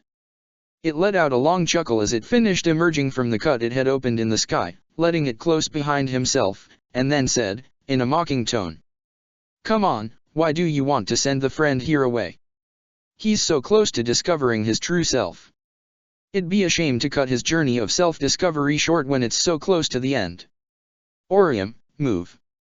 The girl was confused, and the hollow was already reaching for her, so Ichigo didn't wait. Drawing his sword and darting forward, he managed to get between Orium and the monster just in time, blocking the attack, only to be sent crashing into the wall by it. The hit caused him an incredible amount of pain, and a moment later Orium was at his side, helping him get up on his feet, while the hollow chuckled and said, amused, "Human bodies are just so fragile, aren't they? Really, if you're gonna fight in hollow in melee, you need to have more durability than that." While he struggled to get back to his feet, Ichigo realized that the hollow was right, and also why, he was still within his human body, not in his spiritual one. Which meant that, if he didn't play this carefully, he was gonna get grave, possibly permanent wounds from this. The hollow, however, didn't seem to care about the advantage, instead moving next to the ghost of Orium's brother and saying to him, with a dark chuckle that sounded almost like a gurgle, "Don't worry, comrade, you're gonna love it in Hueco Mundo, just let me finish taking those last memories of yours." And with that, he closed his fist around the chain of fate. For a moment Ichigo thought he would be ripping it apart, even if he didn't know what that would do, but then he realized that, as the hollow touched it, the chain was corroding itself at much greater speed, which caused Orium's brother to scream, and then he started to change. Dark gray scales started to grow all over his body, his legs fusing together into a long, serpentine tail, the finger mutating into scythe-like claws, his entire form growing in size, and finally the chain snapping free of the ground and the hollow's grasp to wrap itself around his face, mutating into a single thing as link after link fused together to form a domino mask over his face, the last piece of chain finally breaking free from his chest to join the rest of it, leaving a hole in the newly formed hollow's chest. The older hollow let out another chuckle, and then said, sounding gleeful, "So, what do you want to do first, brethren?" The new hollow's eyes moved to Orium, and he hissed out, his voice vibrating with hatred, "I want to kill her, for having left me alone, forgotten. I will kill her." Ichigo got to his feet as fast as possible, brandishing his sword to stop the attack, when suddenly it was interrupted, the older hollow grabbing the tail of the newer one and dragging him backwards, just in time to avoid a dart of glowing blue energy that had come from outside and would have impaled him otherwise. Everyone in the room turned to watch outside of the window, where Ichigo was only somewhat surprised to see Ishida standing there, apparently in midair, except no, not really, he was standing on some sort of thin hovering platform also made of the same glowing blue energy the arrow had been. He was also wearing a weird white long coat that made him look somewhat like a priest, and apparently it was some mark of rank as well, because the older hollow recognized it as he said, sounding more angered than scared, "A Quincy. Why are you here?" Ishida looked down at the hollows with cold disdain, clearly disgusted by their very presence. "To destroy you, of course." Then he raised his hand, which was holding a silver pendant, and a bow made of energy formed around it. Urayu took aim, and the hollows had to scurry away as another arrow was shot through the window. It traveled so fast, Ichigo had little doubt that the hollow wouldn't have been able to avoid it if Ishida hadn't had his field of fire limited by having to shot through the window. Still, it was distraction enough for Ichigo to release Sode no Shirayuki. Once the white sword was in his hand, he said to Orium, in a whisper, "Hide, Orium, this is dangerous." Surprisingly, the girl shook her head and said, more forcefully than he'd ever heard her speak, "No, I'm not going anywhere." "Ichigo, explain to me, what's going on? Where did you get a magic sword? Is that Urayu?" He followed her gaze at the last comment, and saw that Ishida had entered the room. As soon as he landed, the two hollows charged at him from different angles, but just as they were about to slam into him, there was a glow of blue light under his feet, and then he was on the opposite side of the room, bow ready as he said, letting an arrow fly. "You are not fast enough to beat me, monsters." The arrow slammed straight into the older's hollow upper torso, causing it to fall to the ground. The hollow, which was Orium's brother, darted to the side, then turned toward where Ichigo and his sister were and charged at them as he shouted, "If I can't do anything else, at least I'll get to kill you." Ichigo braced for the attack, but then realized it wasn't him the hollow was going for. He swung to the side, draining away all heat from the air to create an ice barrier for the hollow to smash against. The hollow recoiled back, and Ichigo glared at him as he shouted, getting really angry at him, "What were you trying to do? Do you not know that big brothers are supposed to protect their younger siblings? Is nothing of that left in you? Shut up." The hollow struck at him again, and his strength was enough to crack the ice, but not yet to break through it. Ichigo prepared itself for the attack, but then the hollow stopped and threw himself to the side, and just in time to avoid an arrow of blue energy from slamming into him. Uriah looked annoyed. Are you ignoring me, hollow? Very bad idea. Indeed, we need a distraction here if we are to kill you all. Ishida and Ichigo both turned to the wounded hollow, who they had thought defeated. Instead, he had gotten up, and suddenly darted for Orium, who couldn't see the creature, and was instead trying to understand Ichigo's and Ishida's powers. Ichigo moved to push her out of the way at the exact same time the hollow grabbed her. For a moment, Ichigo thought he'd succeeded, but then he saw the golden chain, and realized that the hollow had grabbed Orium's soul while he pushed away the body, so the two were separated now. The bat-like hollow's grin grew even more scary as he shouted. Now, you stand still and let yourself be killed by my friend, or I'll eat the girl. Ishida's eyes narrowed as he answered. You hurt her, and I'll destroy you. Why even try to take an hostage? Better that than being reduced to nothing by you, Quincy. Ichigo frowned, and interjected himself in the conversation. What are you speaking about? If we win you won't be reduced to nothing, you'll just be purified and sent to Soul Society. The hollow glared at him and spat back. Do you really not know? That's only true for hollows that are struck by a Zanpakuto. Quincy, just tear our bodies apart until there's nothing left for us to regenerate from. Death by their arrows is true destruction, and I won't subject myself to it. His grin then grew more malicious, as he pointed at where his shoulder wound had now completely closed, which, Ichigo realized, meant that the arrows were only as effective as Rukia's Kido, not as much as a Zanpakuto, and added. Also, this whole hostage stunt was only a way for me to buy time. My name is Shrieker, and I've killed 2 Shinigami before. A clear beginner like you and a Quincy will be easy prey for me, when I'm using my full strength. Now, catch. And with that, he threw Orium toward the two of them, and Ichigo realized, it was the same trick the first hollow he'd fought had used. He was gonna charge behind her to strike by surprise. As such, instead of simply waiting for Orium, Ichigo jumped forward and upward, catching her in midair and carrying her toward her own body. He landed quickly and glanced back, seeing that the hollow had now engaged Ishida in close combat, keeping him from using his bow or the fast dodging technique he'd used before, while the other one was slithering along the room's wall, maneuvering himself to move around the ice wall suspended in midair and clearly planning to charge at the two of them. That was when Orium, grabbing Ichigo's arm, asked, her eyes now moving between the two monsters, fear mixing with confusion in her voice. Ichigo? What's happening? What are those things? Evil spirits that wants to eat our souls. Stay here, I'll fight this one while Ishida keeps the other one occupied. He then moved away from the wall, raising his Zanpakuto in a guard position to be ready to fight the hollow, except that, once it had moved past the ice wall, the hollow did not charge at Ichigo, but instead went straight for Orium, screaming. I will not let you abandon me. I will keep you with me forever.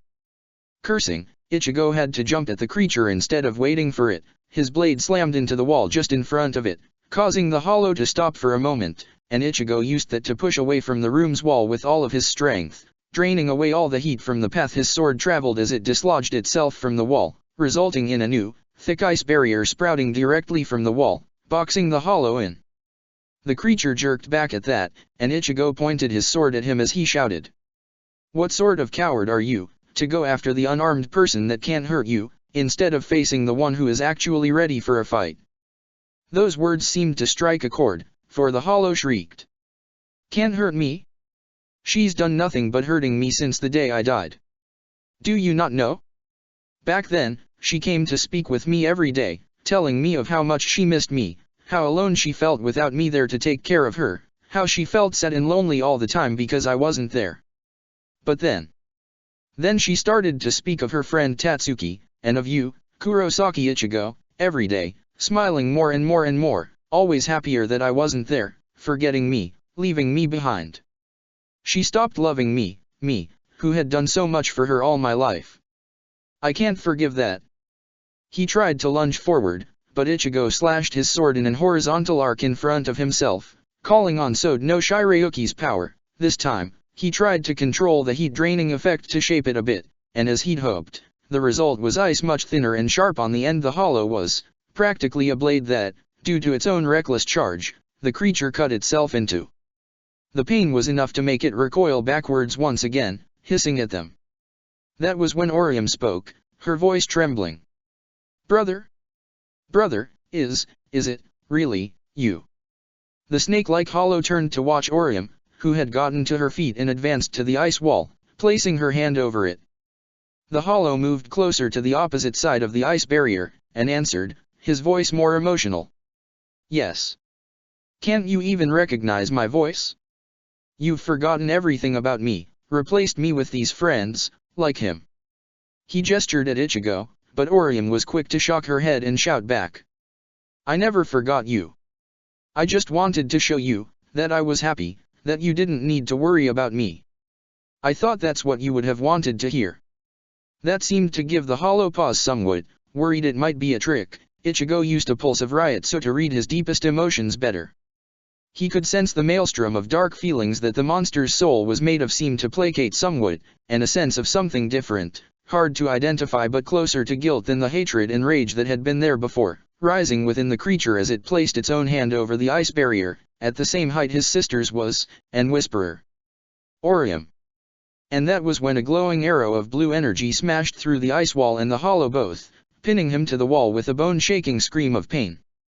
Ichigo turned to watch Ishida, and saw that he had once more the bow of blue energy within his hand. Behind him, Shrieker was nailed to the ground by what looked like 4 javelins of energy, and the rest of his body had literally been torn into dozens and dozens of small pieces scattered all across the room.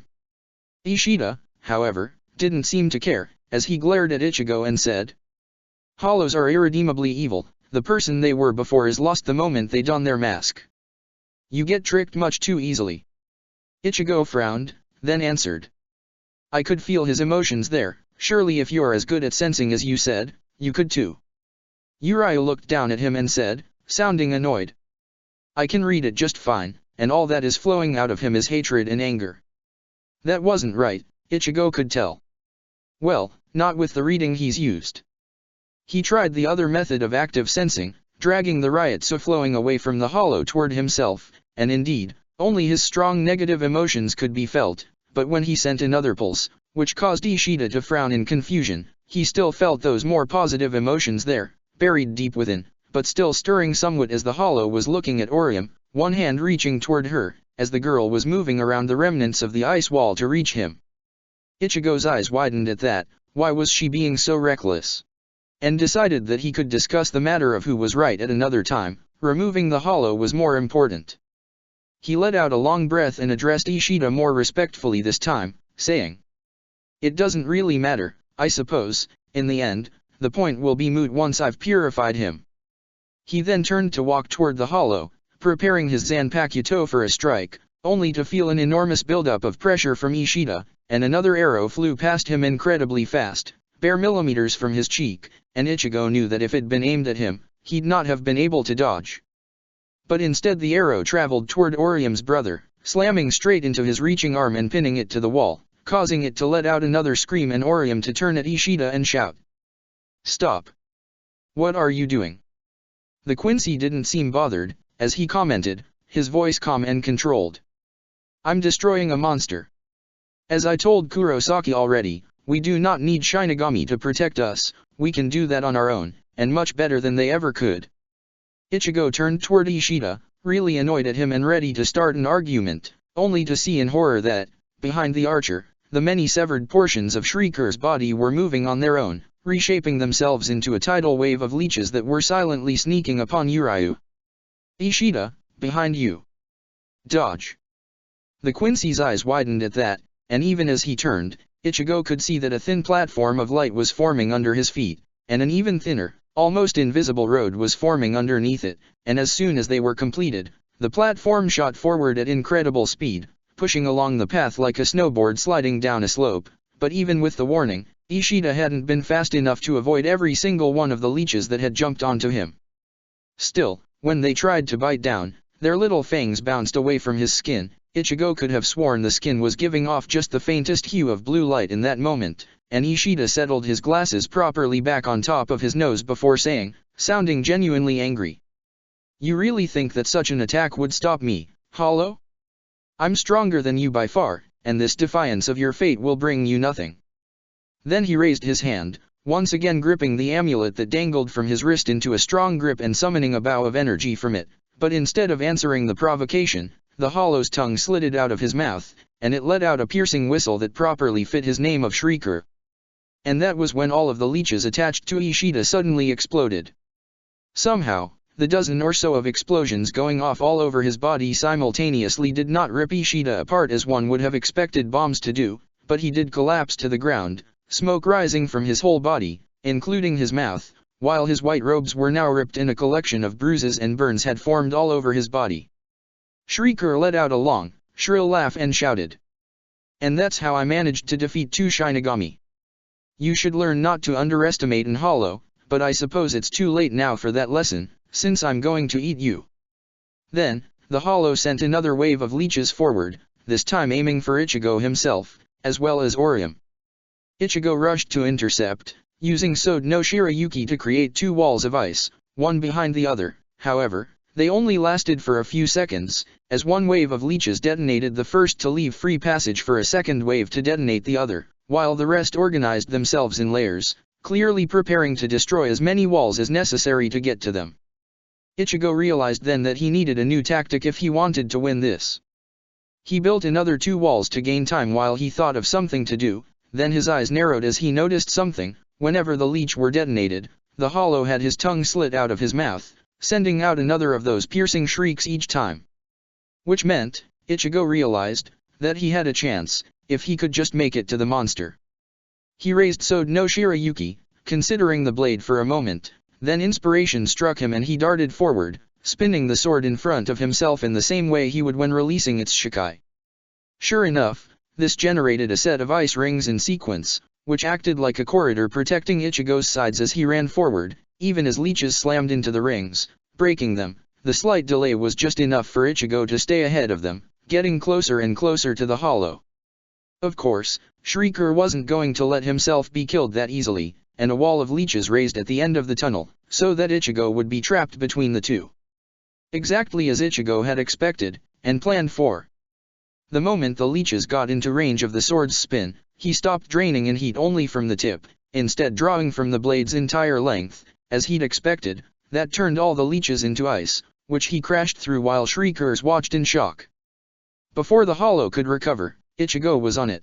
The wave of leeches that had been following him slammed into his head the moment he landed and thus stopped moving, but before the hollow could react, he'd grabbed his tongue with one hand, and used Sode no Shirayuki to sever it. He grinned smugly down at the monster, flipping the severed body part in his hand as he commented, idly flicking away one of the leeches that were clinging to him with his sword. You can't really do much without this, can you? What will you do now? Apparently, what the hollow wanted to do was run away, as it heaved with such strength that he ripped away his limbs to get free from the energy javelins that were impaling him.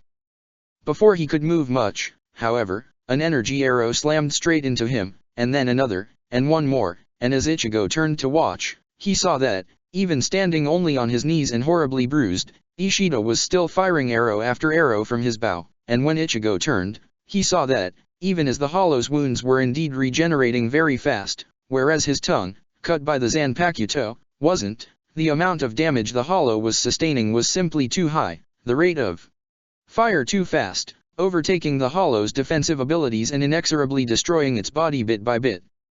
Ichigo let Ishida to it, and moved back to Orium and her brother. While he'd been occupied with fighting Shrieker, the girl had finished making her way to him. She hugged his serpentine body, and said, I remember that day, you gave me these hairpins, and I said you that I hated them, and I didn't speak to you, didn't say you goodbye when you left for work, that why I always keep them with me now. I was so sad I couldn't say goodbye, but I do love you, brother, I always will. The hollow touched Orium's hairs with his remaining free hand, and Ichigo could feel how he was struggling to keep his anger and hatred and hunger from overcoming the genuine love he felt for her. He could also tell that it was a losing battle, that the negative emotions would win over in a short while, but not yet. So he moved forward and said, in as relaxed tone as he could manage, Don't worry, you'll be going to Soul Society now, you'll be able to wait for Orium there. She won't forget you.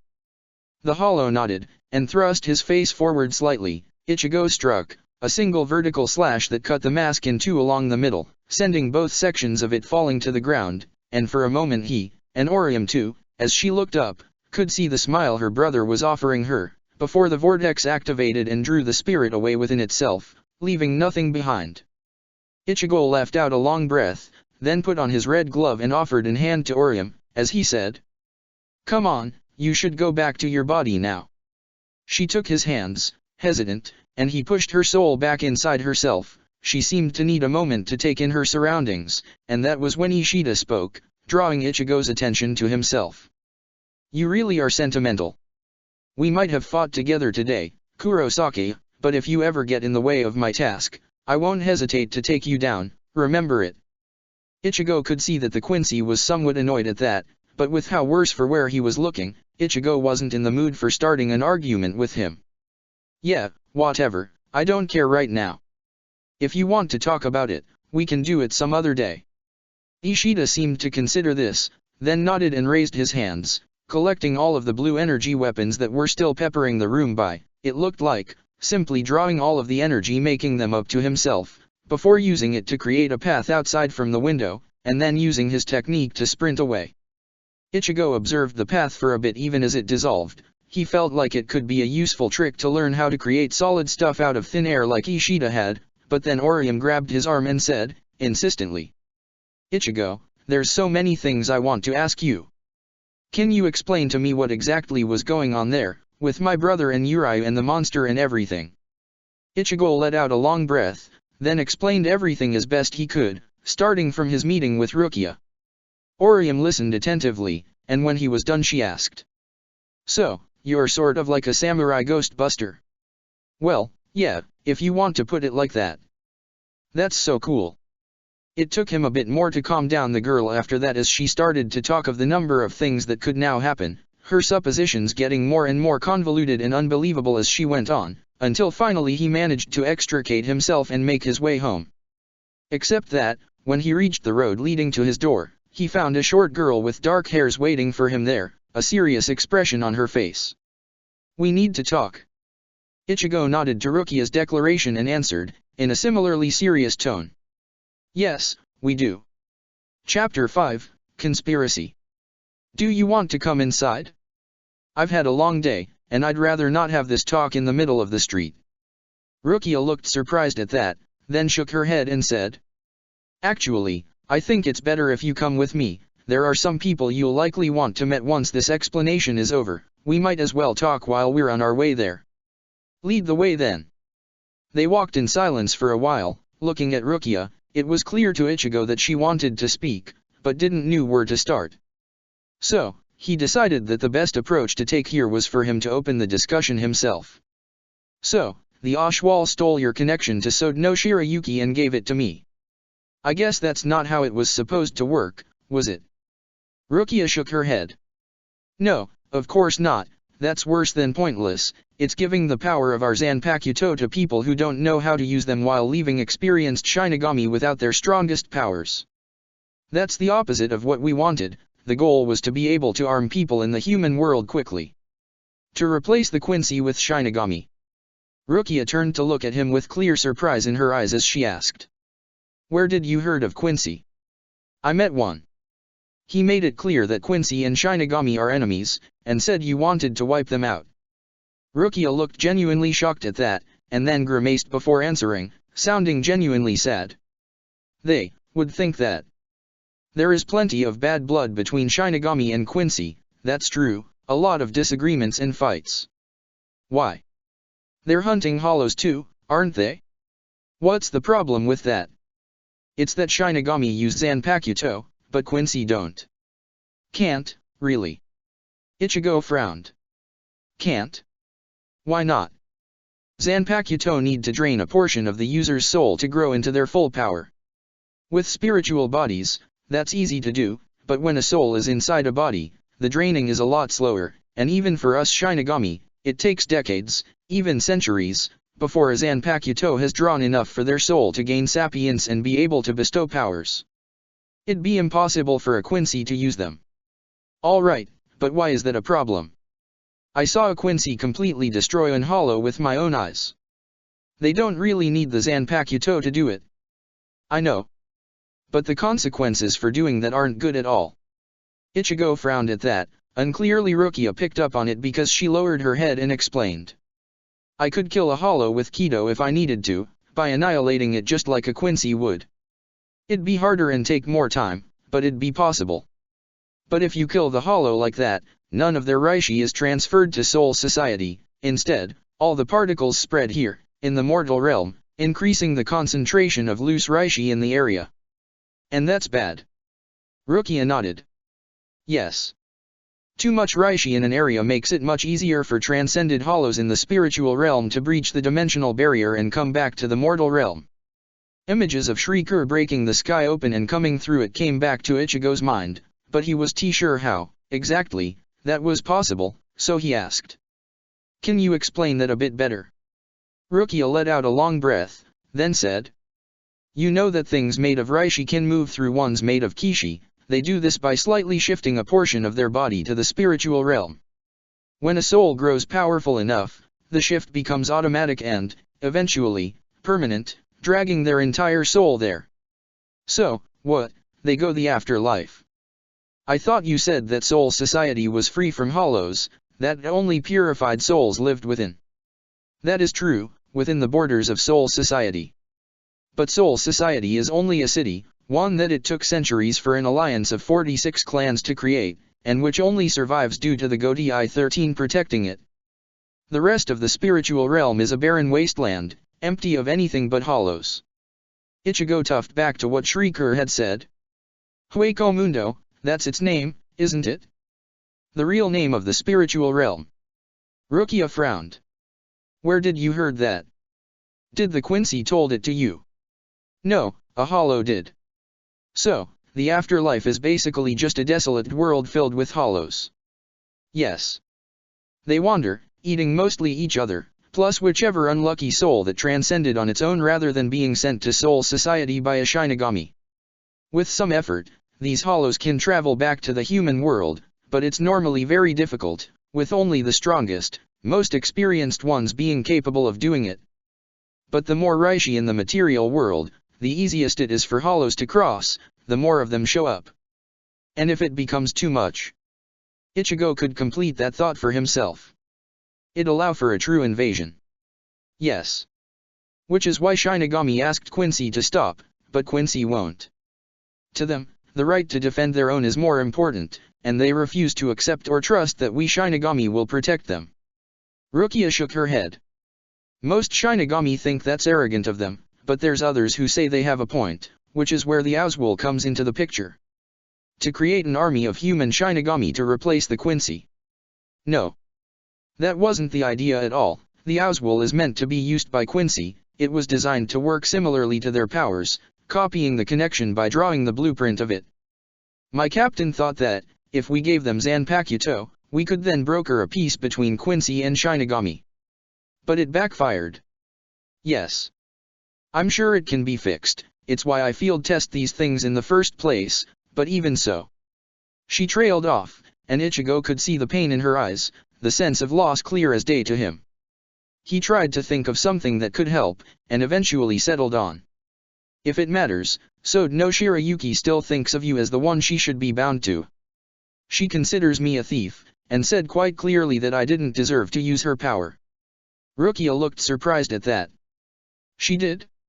She's not mad at me for having lost my connection to her. I think she puts all of the fault on me for taking it away, honestly. Rukia frowned. But, you only did it because I asked you to. Once she learns of it, she will feel like I've betrayed her, and she'd be right to. This was all my fault. You couldn't have known. I've told her it was all a misunderstanding, but she didn't believe me. That caused the Shinigami to snort. She wouldn't, not so easily. She really wants people to prove themselves worthy of anything they ask for twice over. But, it is rewarding, in a way, to be acknowledged like that. There is a clear longing in Rukia's voice at that, but Ichigo thought she was feeling more positive, so he said. Well, at least now that you know, this can be fixed, can't it? If nothing else, even if it's not possible to just reverse it, you could get another Oswell and get the bond back that way. Rukia shook her head. That'd not work. I told you the Oswell is based upon the powers of Quincy, I'd not know where to start with using it. That didn't sound right to Ichigo at all. Does that means I'm a Quincy? Well, sort of. Ichigo frowned. That explains nothing. Look, it's like this, being a Quincy isn't a thing you are, it's a skill you learn. I told you there's 2 martial arts for humans to fight hollows, right? The Quincy arts are one of those, and from my understanding they work on drawing souls together. And I think the other one focuses on pushing souls instead, the exact reverse. So, why couldn't you be a Quincy then, if you just trained for it? Because, without a body, drawing things to my soul would just hurt me. Quincy can use their bodies as a layer of separation, so even if they had their soul removed, as long as the chain of fate is keeping them anchored, their body would still filter away any extra reishi they'd drawn to themselves. Whereas for us Shinigami, that'd just become a part of our own bodies permanently. Alright, but that still doesn't answer my question. If the Oswell works by using powers the way a Quincy does, why was it so easy for me to use? Rukia shrugged. Humans can have a greater propensity for one or another of the 2 martial arts, they can still learn both, but normally they will be better at one or the other, it just come more naturally to them, no matter how much they practice both. It's a known fact that children tend to follow the same inclination as their parents, but it's just more likely, not certain. There's been the occasional person who was equally good at both, but they're rare. It's not like many people would have reason to try and learn both anyway, when either one is more than sufficient on its own as a mean of self-defense from hollows. Ichigo nodded, trying to grasp the concept, then said. So, it's like the matter of dominance hands then. Everybody can learn to write with both, but except for those few who are ambidextrous, it'd be much easier with one of the 2. Rukia chuckled at that, and nodded. Yeah, that's a clever way to put it. Then she paused, and pointed to a building in front of them to say. Well, here we are, let's get in. Ichigo looked with a critical eye at what seemed like a tiny, old shop of antiques filled with a ton of useless crap, most of it covered in dust, with a faded sign reading Uraharas at the top, and couldn't really hide the doubts in his voice. This is the place. Rukia nodded, then threw him a sidelong glance and said, with a smirk. What, did you expect a glowing neon sign declaring our undercover operation to be standing on the front? That would make for a pretty poor secret headquarters, don't you think? Ichigo had no answer to that, and just followed as Rukia led him into the small store. The place was positively cramped, with rows upon rows of shelves filled with a number of knickknacks, most of which Ichigo wasn't sure would be used for, or even whether they were actually some weird form of art or decoration rather than anything that could be of practical use. He was still trying to understand if there was anything somebody would actually want to buy in the place, when his attention was captured by a man emerging from what had to be the shop's back door. Ah, Rukia. Welcome back. Ichigo eyed the man with puzzlement. He was wearing a similar attire to what Rukia had when they met, although his was dark green rather than black, and he was missing an undershirt but was wearing a long black jacket over it. Over his head was a bucket hat with green and white stripes, from which peeked messy blonde hairs and shadowed gray eyes. He had wooden sandals at his feet, and the way he was moving, he clearly had some trouble walking on his left leg, probably the reason he was using a long white cane to support himself. He gave off an aura of shoddy harmlessness, and Ichigo was ready to dismiss him, and then he realized he was being a fool. He narrowed his eyes, focusing his normal, or really, Quincy style, apparently, sensing ability a bit, and indeed, the man, whose spiritual presence was probably the weakest Ichigo had ever felt, practically seemed to radiate a genuine, honest lack of threat. He let out a pulse then, and as it bounced off, he confirmed what he'd suspected. The lack of threat was being pushed out, broadcast on purpose to hide a sense of self-satisfaction within, which almost seemed to spark the moment Ichigo's Ryutsu hit it, and then, under Ichigo's metaphorical eyes, it disappeared, replaced with calm contentedness that was perfectly suited to the non-threatening image the man wanted to project. Rukia had been greeting the man back in her usual matter-of-fact manner, but the man interrupted her as he turned to look at Ichigo and asked. "And this, I can see, is the boy you were talking about?" She nodded. "Yes, Ichigo Kurosaki, he's the one who's gonna help us with the mission. I see. Well, I'm Kisuke Urahara, and it's nice to meet you, Ichigo Kurosaki. You're an interesting young man, to be sure. The man grinned at him in a laid-back fashion, to which Ichigo reacted by nodding in greeting. Same here. So, you're another Shinigami secret agent like Rukia then? How many of you are there? Ah, that's a bit too much, I think. I'm just a mere exile who just happened to be in the right place to offer dear Rukia here a bit of help, that's all. Ichigo looked at him, letting the disbelief at the man's brazenness show clearly on his face, then followed Sode no Shirayuki's teachings and expanded his Ryutsu to the limit to sense the man's spiritual power passively. However, he did it as fast and swiftly as he could, hoping to catch the man by surprise, like his pulse had before, and sure enough, for just the barest fraction of a second, he was able to tell that, while the man was keeping all his power completely sealed, what he had contained inside was just as large as the spiritual energy Rukia had shown him, if not even larger, and the cane at his side was actually a Zanpakuto he was bonded with, it too keeping itself concealed but carrying just as much power within. He only had a split second to notice all of this before the man somehow upgraded his stealth, smoothing over the small details Ichigo had picked up with his scan, smiling as he did and said, "You're a curious one, too. That was some quick thinking, I'm impressed." Rukia looked impressed as well, as she commented. "You've been training your sensing a lot, haven't you?" "Well, Sode no Shirayuki helped. Your Zanpakuto is very knowledgeable." Rukia nodded in wistful agreement. "Yeah, she is." Then she shook her head, turned toward Urahara and added, still addressing Ichigo. "And don't listen to him, he's just lazy and doesn't want to acknowledge himself. He's only in exile because of the traitors in Soul Society that made this mission necessary in the first place." Ichigo frowned. "Traitors?" She nodded. "Yeah, it's why my mission needs to be so secret in the first place. The thieves I told you about, the ones I'm here to catch, they are working together with some powerful personalities in Soul Society, and they used him and another Shinigami as the scapegoats for their plans. We know the name of some of them, but they also have a spy who we don't know the name of, which is why, when Captain Shihoin tried to expose them, she was framed instead, and had to escape here with Urahara as well." The man chuckled and told Rukia, in a friendly manner. "You know she's not gonna be happy if she hears you calling her that, right?" Rukia's eyes widened and she started to look around, as if looking for somebody else, although Ichigo couldn't see where anyone would be able to hide in such a cramped space, while she asked. "She's back already?" Urahara shook his head and answered. "No, not yet, she called and said she should be here in a couple days. She seemed to think that, with what's going on, it was best to create a distraction somewhere in Europe, so nobody knows he comes to check on us." Ichigo interrupted them, as it seemed clear the two of them wouldn't get to the point anytime soon if he let them to chat about their co-workers. "So, this whole operation, how many people know of it, outside of me?" Rukia was the one to answer, going back to her more professional attitude. "Just the two of us, my captain, and Captain Yorochi Shihoin. It's super top secret, they only informed me because, now that they're sure the thieves are hiding here in this town, they needed somebody the thieves didn't know to lead the last leg of the investigation, and the captain decided I was the only one he could trust with it."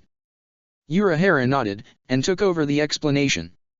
"Which brings us to you. Rukia was picked because she's both highly trustworthy and incredibly skilled, and was supposed to form a team with locals like you to help her conduct the investigation in secret. Once found the thieves, Rukia would have been strong enough to defeat everyone but the leader of these thieves easily, and once we had his followers captured, we could treat with the leader, or else lure him out to face Yorochi. But without having her Zanpakuto anymore, things are more complicated." Ichigo frowned, and answered. "Okay, so what's the plan, and why am I here anyway?" Rukia was the one to answer, in a determined tone. "You're here because I want you to help us, but I know that if I don't explain to you what the dangers are, you won't want to do it. You made it clear that you would not risk your life without a better reason than just us asking for help. I thought we could just wait for my connection to Sode no Shirayuki to reform and then we could proceed with the plan as normal, but now that we know that's not gonna happen, we needed to change plans. The four of us have discussed the matter extensively, and I convinced the others that the only way this will work is if we tell you what is the danger here, and that you are worthy of our trust. Really? And why is that? Urara smiled at that, and tapped his cane to the ground as he answered. Well, that's where I come in. My Zanpakuto has time-related powers. If you're willing to subject yourself to it, I could help you train at a much more accelerated pace, but it might hurt you. If it wasn't for something this important, I wouldn't even be willing to offer it in the first place, but since the situation is so dire, I think I should. And since we want you to accept, we have to tell you the truth. He then nodded to Rukia, who nodded back and concluded. The item the thieves stole is called Hujiaku, and it has the power to destroy the world. Check the description for the links to the author.